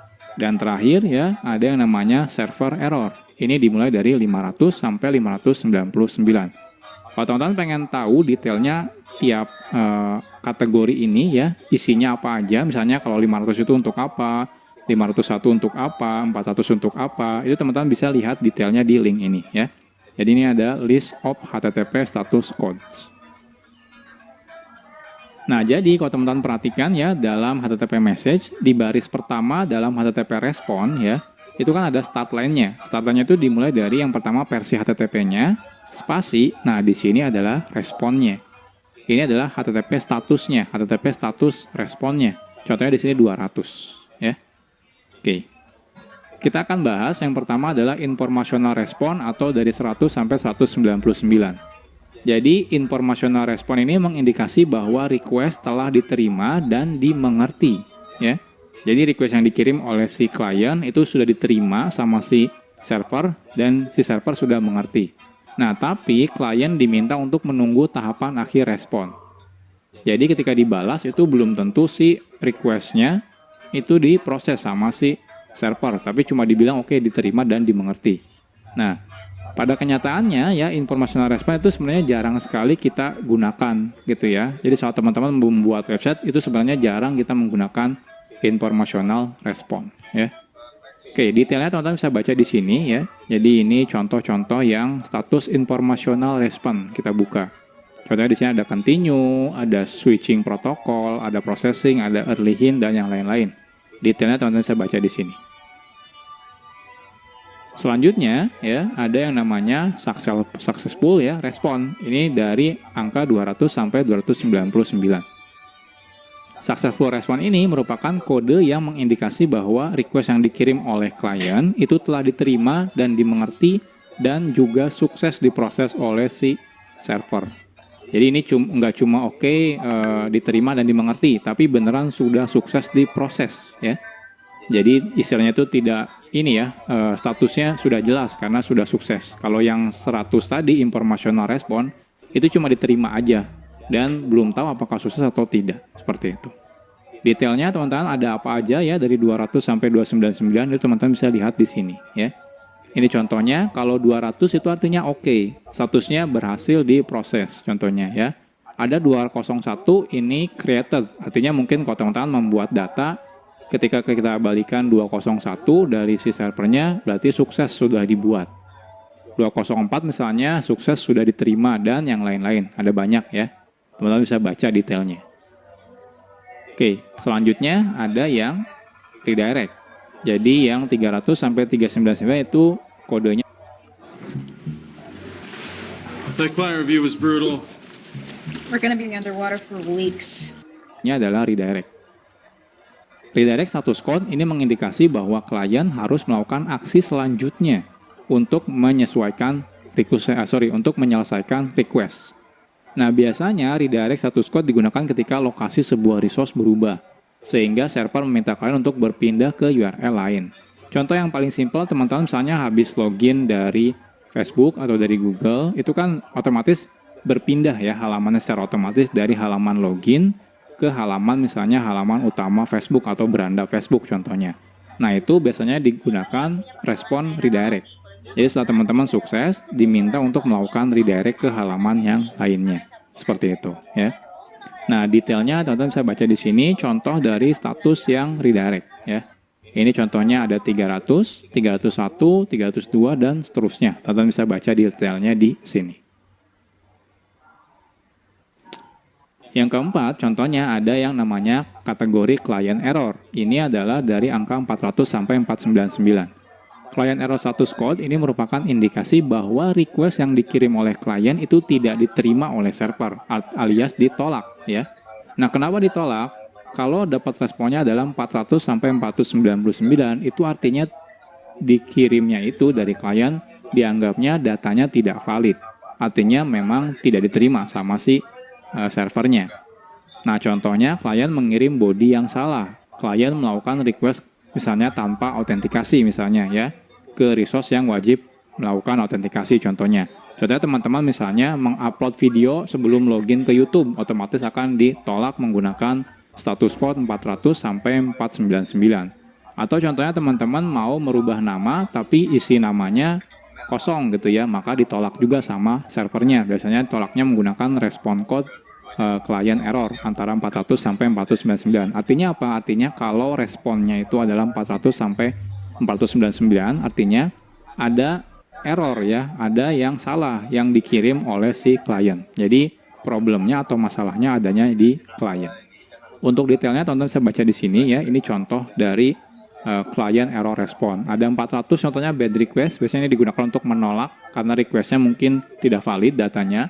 Ada authorize ya, unauthorized, ini biasanya digunakan kalau menolak ya request yang harusnya login dulu misalnya ya, tapi ternyata usernya belum login dulu dan yang lain-lain ya. Contohnya ada payment required, teman-teman melakukan request tapi teman-teman belum bayar misalnya ya. Nah, ini ada. Jadi detailnya bisa teman-teman baca di sini ya. Oke, yang terakhir itu ada yang namanya server error. Kalau misalnya yang client error itu errornya ada di bagian client, artinya teman-teman mengirimkan data yang salah. Nah, kalau server error ya dari 500 sampai 599 itu biasanya terjadi masalah di server ya atau di bagian web servernya. Nah, biasanya ini terjadi ketika ada masalah di server. Seperti misalnya si servernya tidak bisa terkoneksi ke sistem basis datanya, atau ternyata ada masalah jaringan di servernya, dan yang lain-lain. Jadi istilahnya itu masalahnya bukan dari kita sebagai klien misalnya, tapi memang ada masalah misalnya di servernya Google, servernya Facebook, dan yang lain-lain. Nah, untuk detailnya, teman-teman bisa baca di sini contoh status dari server error. Contohnya 500. 500 itu ada internal server error. Artinya ada terjadi masalah di dalam si servernya. Contohnya ada yang not implemented, artinya teman-teman mencoba ya mengakses sesuatu di website ternyata belum diimplementasikan ya. Dan yang lain-lain. Contohnya ada banyak, teman-teman silakan baca detailnya ya. Nah, jadi ini yang terakhir ya. Jadi ada 5 kategori untuk ini status code. Nah, kita akan coba contohnya ya. Jadi kalau teman-teman buka Programmer Zaman Now, kita akan lihat lagi. Ini saya clear ya di sini. Saya hapus. Saya pilih yang all dulu. Nah, kita akan coba buka. Kita lihat detailnya ya. Nah, lihat. Kalau teman-teman perhatikan ya, di sini ada bagian yang namanya status. Status ini adalah balasan dari status responnya dari si webnya Programmer Zaman Now. Teman-teman bisa baca di sini ya, detailnya ya. Jadi ada yang 200, atas sih 200 ya. Ada yang 302 contohnya dan yang lain-lain. Nah, di sini dikasih tahu ya, kalau 302 contohnya dia redirect karena 3 ya, pokoknya 3xx itu adalah redirect. Contohnya kalau 200 berarti dia sukses, atau 204 dia tetap sukses. Jadi contohnya kalau kita lihat gambar ya, IMG, image. Nah, ini kalau teman-teman perhatikan dia statusnya semuanya 200 responnya ya. Jadi kalau kita klik di sini, kita lihat ya di sini. Nah, ini responsnya, ini kebetulan bentuknya gambar ya. Kalau kita lihat, oke kita buka yang lain. Oke, ini kayaknya tidak bisa oh ya harus ini dulu. Nah, di sini kalau teman-teman lihat status code-nya itu 200 ya. Jadi dia dapatnya 200 dari si servernya. Jadi artinya sukses. Kalau teman-teman coba misalnya yang tidak ada ya, kita lihat ya. Ada nggak ya yang tidak ada contohnya? Tidak ada.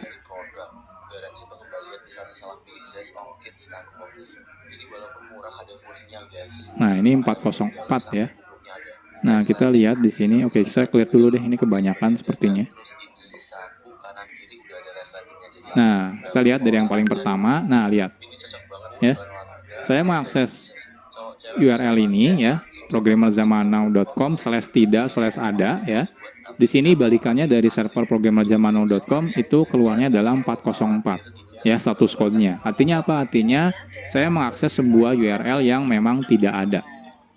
Jadi ada jenis kategorinya. Kalau misalnya tidak ada atau artinya ada klien yang error ya, ada request yang error dari klien, maka kita balikannya adalah 4xx. Jadi kalau misalnya ada 4xx berarti kita tahu yang salah dari sisi kliennya. Karena di sini saya sudah salah ya, mengakses sesuatu yang tidak ada. Kalau dapatnya 5xx artinya ada masalah di servernya. Kalau balasannya 2xx berarti sukses, seperti itu ya. Jadi kalau teman-teman pengen lihat detailnya, teman-teman silakan buka website apapun itu ya. Nanti tinggal lihat dari bagian ininya ya, network tool-nya, lalu di sini kelihatan respon statusnya dari si servernya. Jadi ini adalah HTTP status.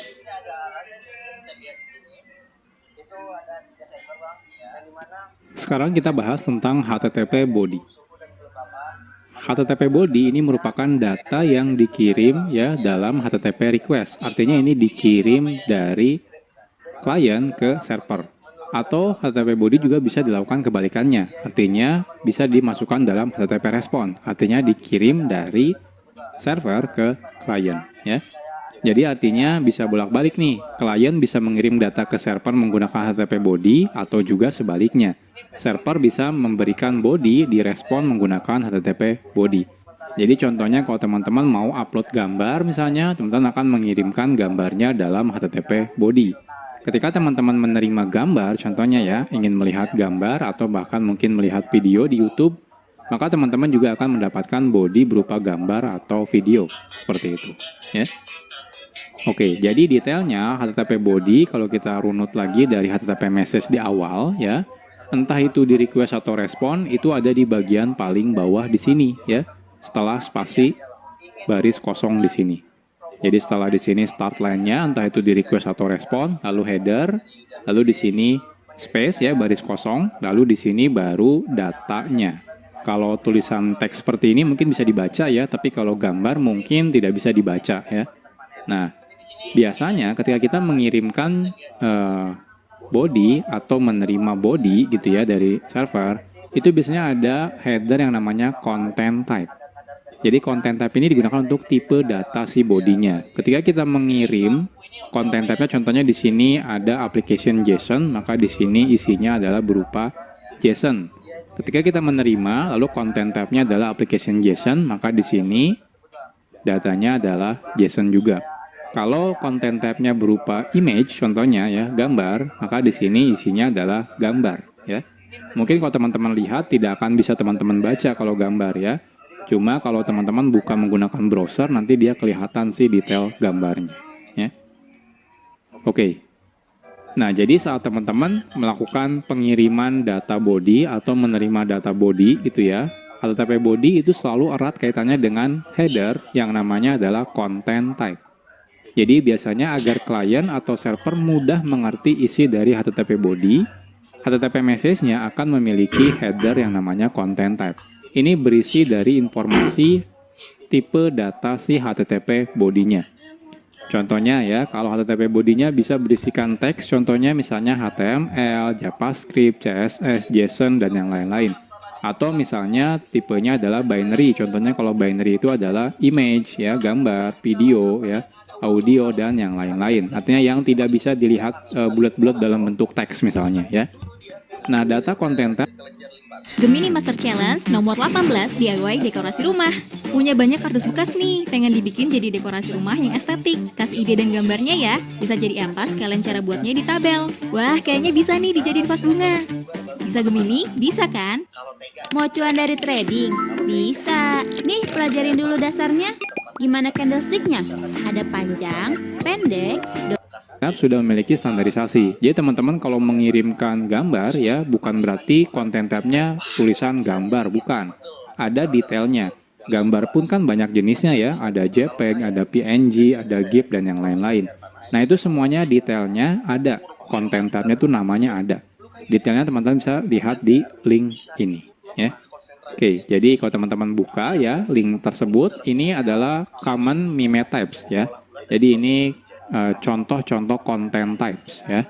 Jadi kalau teman-teman contohnya mau mengirim audio ya, kalau audionya extensionnya ACC, ini nanti content type-nya teman-teman harus kirim namanya adalah audio/ACC contohnya. Kalau teman-teman mengirimkan video contohnya, format videonya contohnya .avi ya.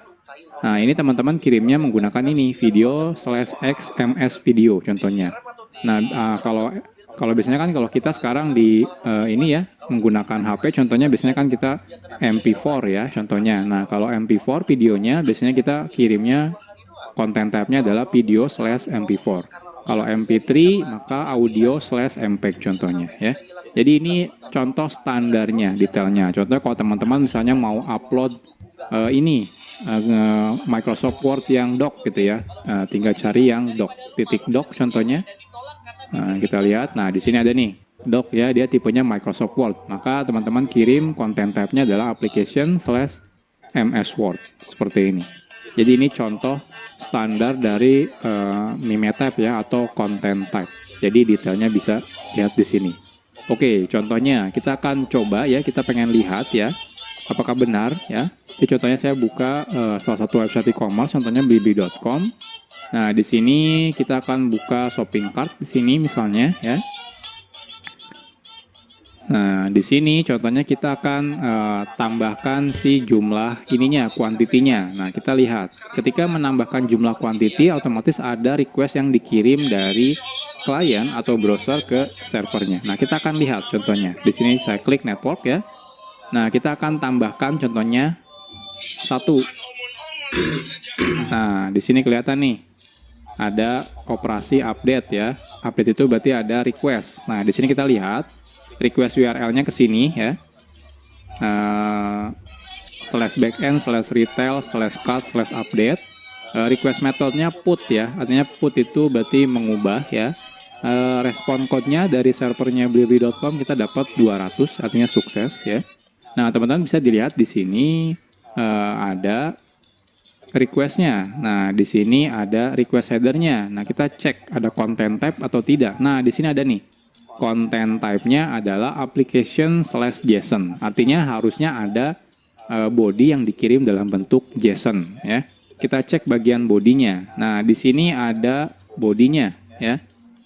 Request payload-nya atau istilahnya bodinya. Nah, bodinya di sini kalau teman-teman view source kita lihat. Nah, isinya ini teks JSON.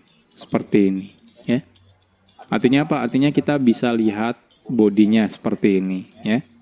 Nah, teman-teman coba aja kalau teman-teman buka misalnya Facebook, buka misalnya YouTube dan sebagainya, teman-teman coba lakukan operasi apapun ya yang mengirim data ke sana ya. Biasanya ketika teman-teman contohnya mengupload gambar dan sebagainya, itu biasanya ada content type-nya.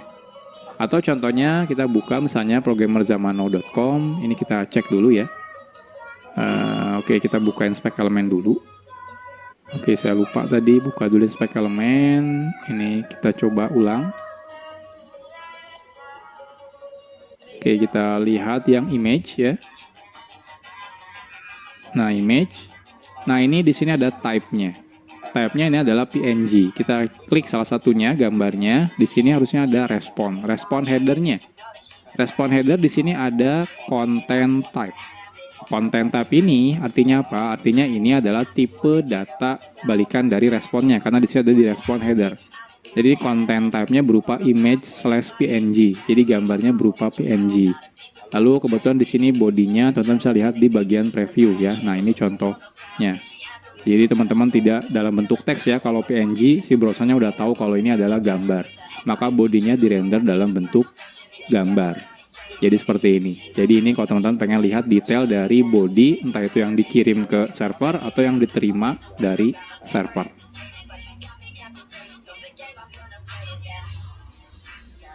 Sekarang kita bahas tentang redirect.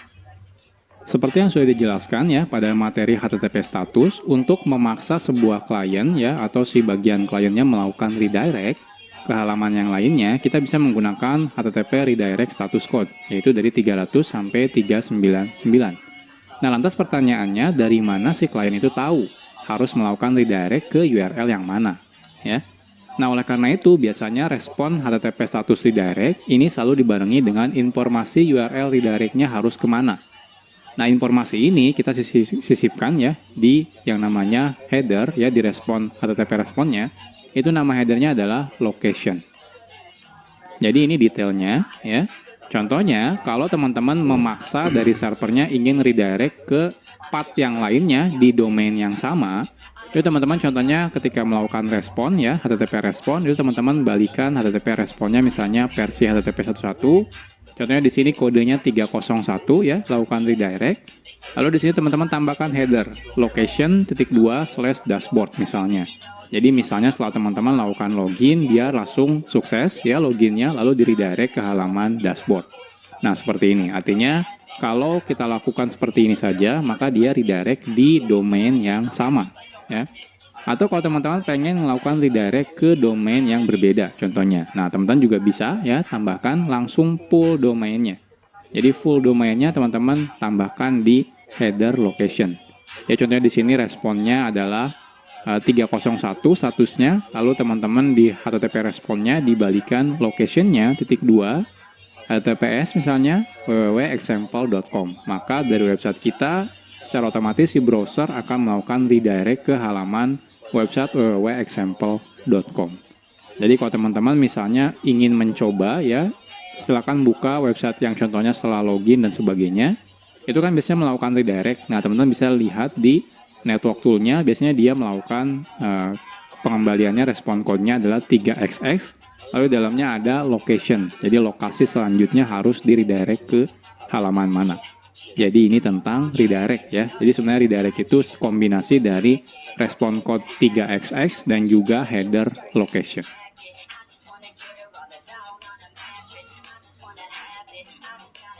Sekarang kita bahas tentang HTTP cookie.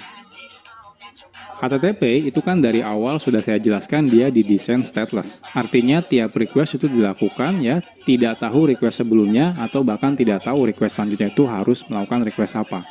Lantas pertanyaannya, kalau misalnya server itu gimana dia bisa tahu kalau misalnya klien itu sudah melakukan login atau belum contohnya, karena kan dia tidak tahu ya sebelumnya requestnya melakukan apa dan setelahnya dia melakukan apa. Nah, untuk melakukan seperti ini kita biasanya akan menggunakan fitur yang namanya HTTP cookie ya. Apa itu HTTP cookie? Jadi HTTP cookie ini merupakan informasi yang diberikan oleh server dan klien secara otomatis akan menyimpan data tersebut ya. Dan contohnya di web browser ya. Jadi saat teman-teman nanti dari HTTP server ya memberikan data yang berupa cookie, itu nanti akan diterima oleh si web browser dan disimpan di dalam web browsernya. Nah, ketika web browser melakukan request selanjutnya ya setelah menerima data cookie tersebut, maka web browser akan menyisipkan cookie tersebut yang sudah diterima ke request selanjutnya dari request sebelumnya. Jadi request selanjutnya cookie tersebut akan selalu dikirimkan ulang. Nah, dari cookie tersebut server bisa mengetahui apakah request tersebut merupakan request klien yang sudah login atau belum. Kenapa? Karena cookie tersebut berasal dari server ya. Jadi kita bisa cek kalau request tersebut belum memiliki cookie authentication misalnya, berarti dia belum login. Tapi kalau requestnya sudah mengirimkan data cookie, berarti dia sudah login. Seperti itu. Nah, jadi kurang lebih diagramnya seperti ini. Jadi kalau di sini ada kliennya, di sini ada web browsernya, dan di sini ada web servernya. Jadi request pertama misalnya melakukan login ya. Setelah login sukses, maka si web server akan mengirimkan data suksesnya ya, respon suksesnya plus data cookie sessionnya. Cookie session ini berisi biasanya informasi dari kalau si klien sudah berhasil melakukan login seperti itu ya. Nah, karena cookie tersebut ya mengikuti standar dari HTTP cookie dan sudah pasti kalau ada HTTP cookie, web browser itu pasti akan menyimpan HTTP cookie tersebut di browsernya. Jadi akan disimpan di browsernya. Nah, selanjutnya setelah cookie-nya disimpan di browsernya, request selanjutnya jadi Server lemot, resource limited, kurang fleksibel. Saatnya beralih ke VPS Hostinger. Server ngebut, resource unlimited. Lebih untung, storage lebih besar. jadi dia akan selalu mengirimkan HTTP request plus data cookie-nya. Jadi cookie itu selalu akan dikirimkan ya ke web server setiap request. Artinya apa? Artinya dari si server itu kalau mau mengecek apakah request ini usernya sudah login atau belum, hanya cukup mengecek apakah dia membawa cookie authentication-nya atau tidak. Kalau dia membawa cookie authentication-nya, artinya sudah login. Kalau tidak membawa, artinya dia belum login. Seperti itu ya. Jadi hampir semua website itu pasti melakukan hal seperti ini. Nah, informasi cookie yang diberikan dari server itu ditempatkan pada bagian header. Nama headernya adalah set cookie ya. Jadi teman-teman kalau mau nanti membuat aplikasi website gitu ya, teman-teman mau memberikan cookie, itu teman-teman masukkan ke dalam header ya. Nama key headernya adalah set cookie. Jadi sudah ada standarisasinya. Nah, cookie bisa lebih dari satu ya. Kalau misalnya kita server memberikan lebih dari satu cookie, teman-teman tinggal gunakan header set cookie beberapa. Bisa 1, 2 dan seterusnya ya. Oke, ini contohnya.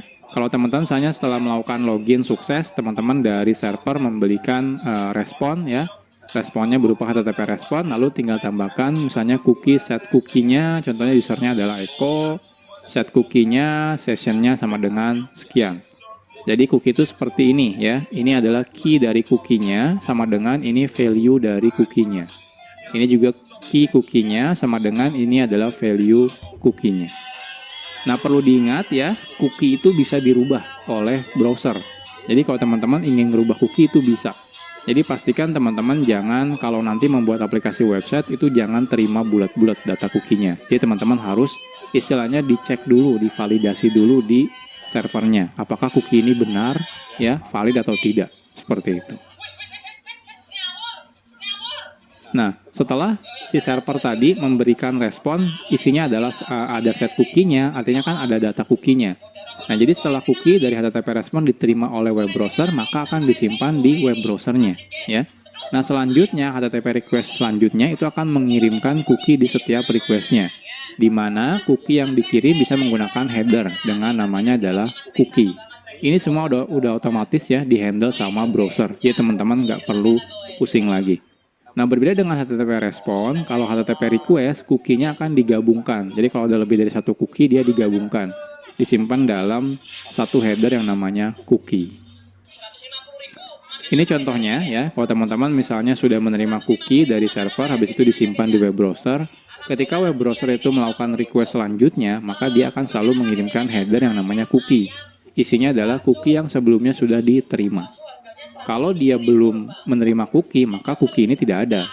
Jadi kalau sudah, baru dia akan mengirimkan cookie-nya. Jadi seperti ini ya. Nah, cookie itu memiliki namanya atribut. Ini bisa ditambahkan ketika kita membuat cookie dari server ya. Nah, contohnya apa? Ada banyak sekali atribut yang ada di cookie. Jadi kan kadang-kadang teman-teman, contohnya biasanya setelah login, teman-teman pengen dia boleh login selama misalnya 30 hari. Lewat dari 30 hari dia harus otomatis ke logout misalnya, seperti itu. Nah, ini detailnya ada di cookie atribut ya. Teman-teman bisa cek di sini detailnya ya. Jadi ini ada banyak banget atributnya. Jadi teman-teman saat mengembalikan ya cookie ya berupa header set cookie, di sini ada cookie name-nya apa, cookie value-nya apa.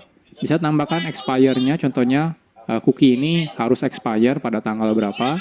Atau kalau teman-teman nggak mau menggunakan tanggal, bisa menggunakan max age-nya, contohnya dalam second ya, dalam detik. Contohnya ini max age-nya 5000 second, artinya cuma valid sebanyak 5000 second contohnya. atau domainnya cuma bisa dipakai di domain mana misalnya, dan lain-lain. Teman-teman bisa baca detailnya.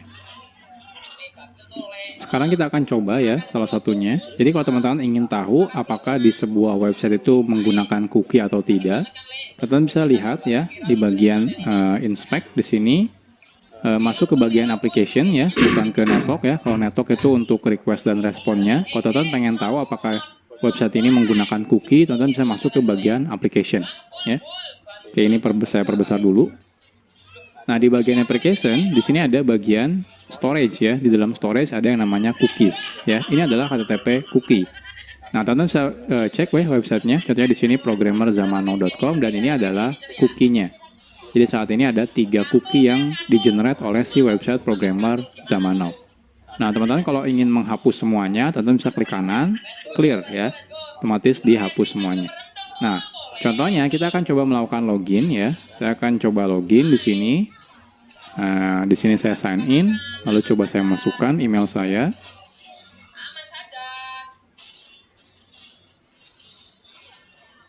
Oke, ini loginnya menggunakan link ke email ya. Saya akan coba buka dulu. Saya akan coba buka. Saya tunggu.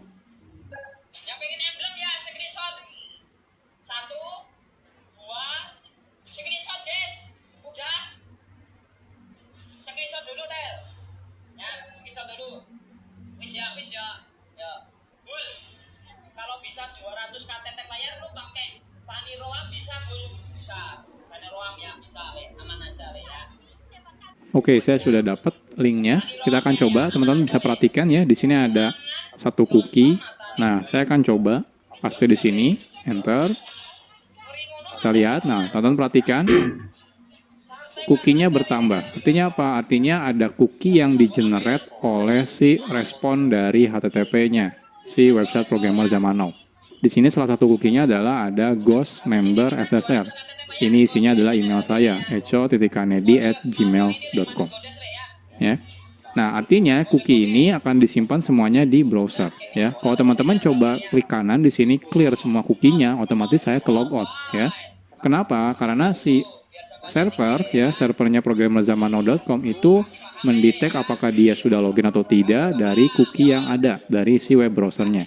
Jadi kalau teman-teman kita cek bagian network ya, ini saya clear dulu. Kita akan coba ya, enter. Kita cek ya.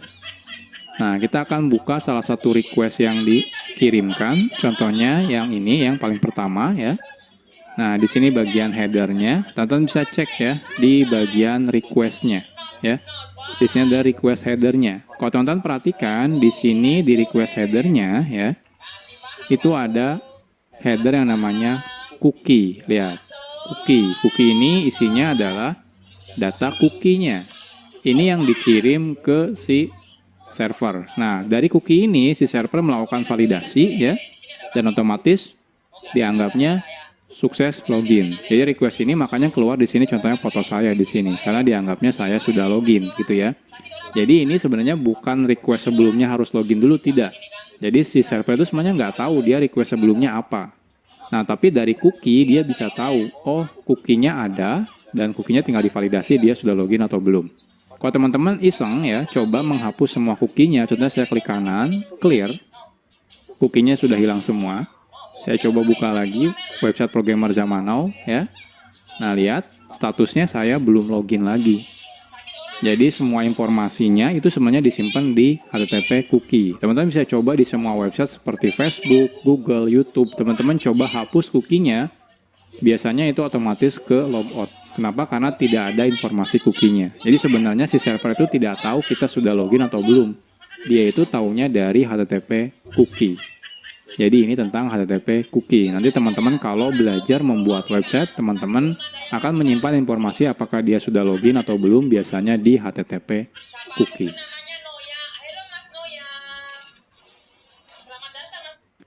Sekarang kita bahas tentang HTTP caching. HTTP itu memiliki fitur yang namanya caching. Caching ini adalah menyimpan data di klien sampai batas waktu yang sudah ditentukan. Sehingga, jikalau klien ingin melakukan request resource yang sama, cukup ambil resource-nya di klien, tanpa harus meminta ulang ke server.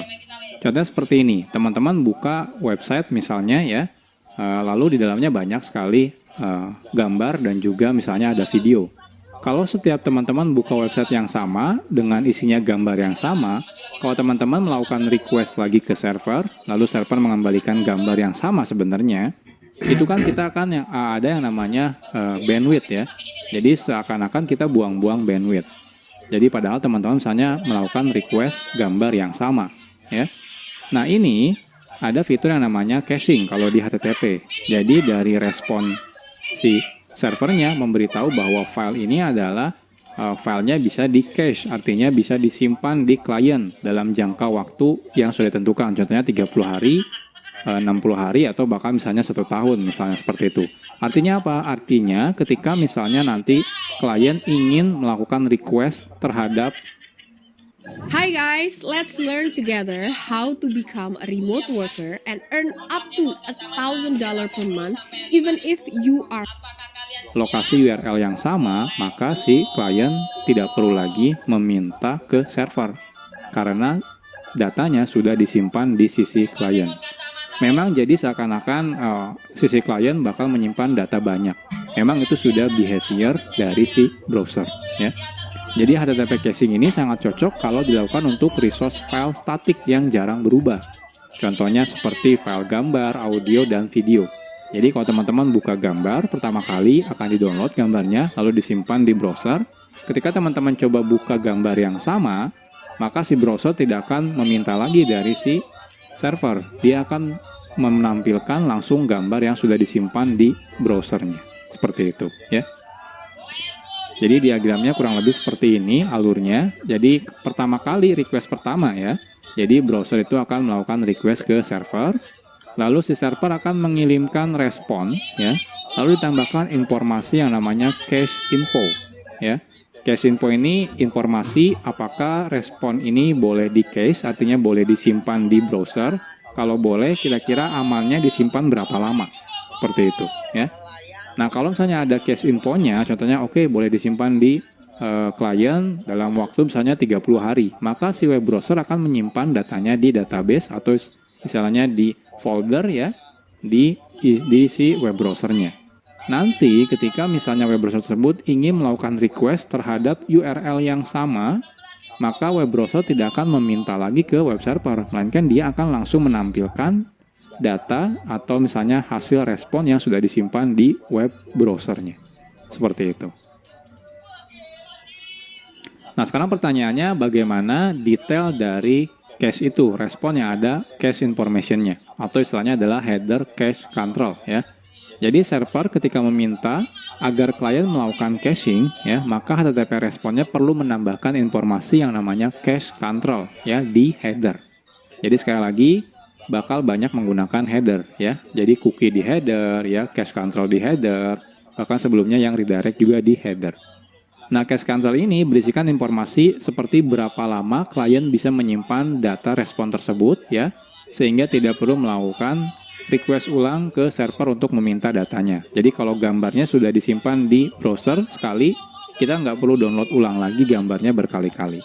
Nah, detailnya teman-teman bisa baca di sini ya. Cache control itu seperti apa detailnya ya. Jadi ini contoh cache control. Jadi nanti dari HTTP respon header-nya cukup ada cache control. Contohnya di sini ada maxx. Maxx itu isinya adalah second. Jadi kalau teman-teman mau disimpan dalam 30 hari, ya tinggal 30 hari dikonversi ke second-nya. Atau kalau teman-teman, saya pengen balikan gambar tapi ini tidak boleh di cache misalnya di browser. Teman-teman tinggal tambahkan no cache, artinya tidak boleh di cache. Dan yang lain-lain, ini ada banyak sekali contoh-contohnya ya. Teman-teman bisa baca di sini ya. Oke, kita sekarang akan coba ya. Contohnya kita akan buka halaman website programmer zaman now, contohnya ya. Kita akan coba buka ya di sini, masuk ke bagian network. Saya akan refresh ya. Refresh. Kita akan lihat di sini. Ini saya sengaja hard reload ya, biar semuanya di-download ulang dulu ya. Jadi tidak ada caching. Makanya agak sedikit lambat tergantung internet koneksi saya, karena saya harus download semua, contohnya gambar dan yang lain-lain ya. Oke, sudah semua ya. Nah, kita akan lihat contohnya yang paling gampang di cache itu adalah gambar. Contohnya, saya akan klik media. sorry bukan media, image ya. Saya akan buka salah satu gambar, contohnya di sini ada gambar Git dasar contohnya di sini. Nah, di sini kita akan lihat si respon header-nya yang dikirim dari website programmer zaman now. Nah, di sini ada key namanya cache control. Cache control itu memberitahu bahwa gambar ini boleh di-cache oleh si web browser. Lalu di sini dikasih tahu kalau ini public gambarnya. Artinya gambar ini mau sedang login, mau sedang logout, ini boleh di-cache ya. Jadi contohnya ini public. Lalu di sini ada atributnya namanya max age sama dengan ini nih. Dalam second ya kita cek second today. Artinya 360 hari ya, sekitar 1 tahun. Jadi artinya apa? Gambar ini boleh di-cache atau disimpan di web browser selama 1 tahun ya. Nah, ini responnya ya. Jadi hampir semuanya ada responnya nih. Nah, ini juga sama 1 tahun, ini gambar semuanya 1 tahun. Keuntungannya apa ya? Ketika request pertama itu kita bilang kalau gambar ini boleh di-cache, nah kita akan coba lakukan request yang kedua kalinya. Caranya apa? Oke, kita clear dulu ya. Kita clear, kita akan coba reload halaman programmerzamano.com. Enter. Kita cek ya. Nah, lihat, cepet banget yang kedua kalinya ya. Cepet banget ya, ini gambarnya cepet. Nah, kita cek ini bagian gambarnya. Kita klik salah satunya contohnya yang Git dasar lagi.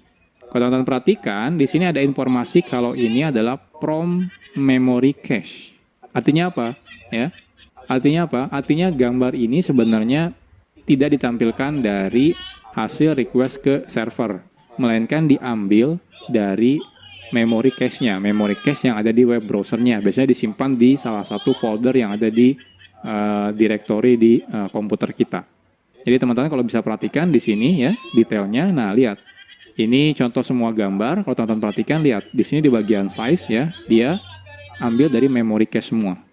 Bahkan lihat waktunya 0 milisecond. Jadi untuk mengambil gambarnya dibutuhkan waktu bahkan tidak sampai 1 milisecond pun. Karena dia diambil langsung dari lokal si web browsernya tanpa harus download ulang ke server seperti itu. Jadi ini keuntungannya kalau kita menggunakan caching.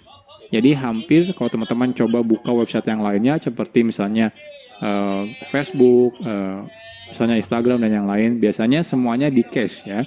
Jadi contohnya teman-teman, kenapa kok ketika misalnya teman-teman offline, teman-teman masih bisa buka aplikasi Facebook. Beberapa gambar yang sebelumnya teman-teman sudah lihat. Itu karena gambarnya sudah di cache ya, atau disimpan di handphone teman-teman, atau di smartphone teman-teman. Makanya teman-teman ketika buka, walaupun offline itu masih bisa dibuka yang terakhir ya.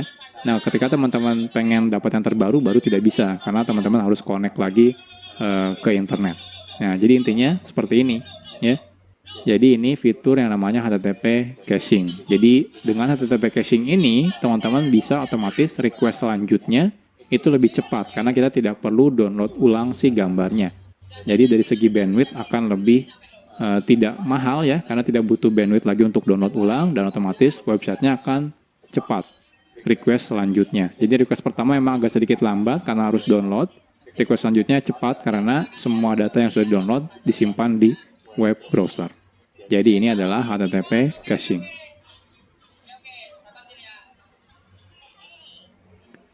Oke, selesai sudah ya materi tentang HTTP. Jadi saya ucapkan selamat ya. Teman-teman sekarang sudah mengerti bagaimana cara kerjanya si HTTP. Jadi kalau teman-teman buka website, teman-teman pengen lihat detail dari HTTP-nya, teman-teman bisa lakukan sekarang ya. Karena teman-teman sudah mengerti bagaimana cara kerjanya si HTTP itu. Oke, nextnya sebenarnya masih banyak teknologi-teknologi yang bisa teman-teman pelajari ya. Ada beberapa yang jalan di atas HTTP atau bahkan ada yang improvement dari HTTP. Ini adalah teknologi-teknologi yang saya rekomendasikan untuk teman-teman selanjutnya pelajari ya. Jadi contohnya ada teknologi yang namanya server send event. Ini teknologi salah satunya yang berjalan di HTTP juga. Ada yang WebSocket, itu salah satu teknologi terbaru ya, yang improvement dari si HTTP contohnya. Atau ada juga yang namanya Cross Origin Resource Sharing, ini juga salah satu improvement dari HTTP. Atau ada yang sekarang lagi populer yang namanya RESTful API. Jadi RESTful API ini salah satunya adalah implementasi API menggunakan HTTP. Lalu ada juga yang namanya OAuth ya. Ini adalah salah satu teknologi standarisasi untuk melakukan autentikasi dan juga authorization menggunakan HTTP. Dan sebenarnya masih banyak teknologi-teknologi lain ya yang dikembangkan dari si HTTP ini. Jadi setelah sekarang teman-teman mengerti ya dasar-dasar dari HTTP, teman-teman bisa lanjutkan belajar teknologi-teknologi lain ya yang lebih advance ya, yang rata-rata digunakan menggunakan teknologi basisnya adalah HTTP. Oke, mungkin sekian aja ya materi tentang HTTP. Saya ucapkan selamat ya buat teman-teman karena sudah mengikuti course ini. Kalau teman-teman misalnya ada ide atau kritik atau saran, silakan masukkan di kolom komentar ya.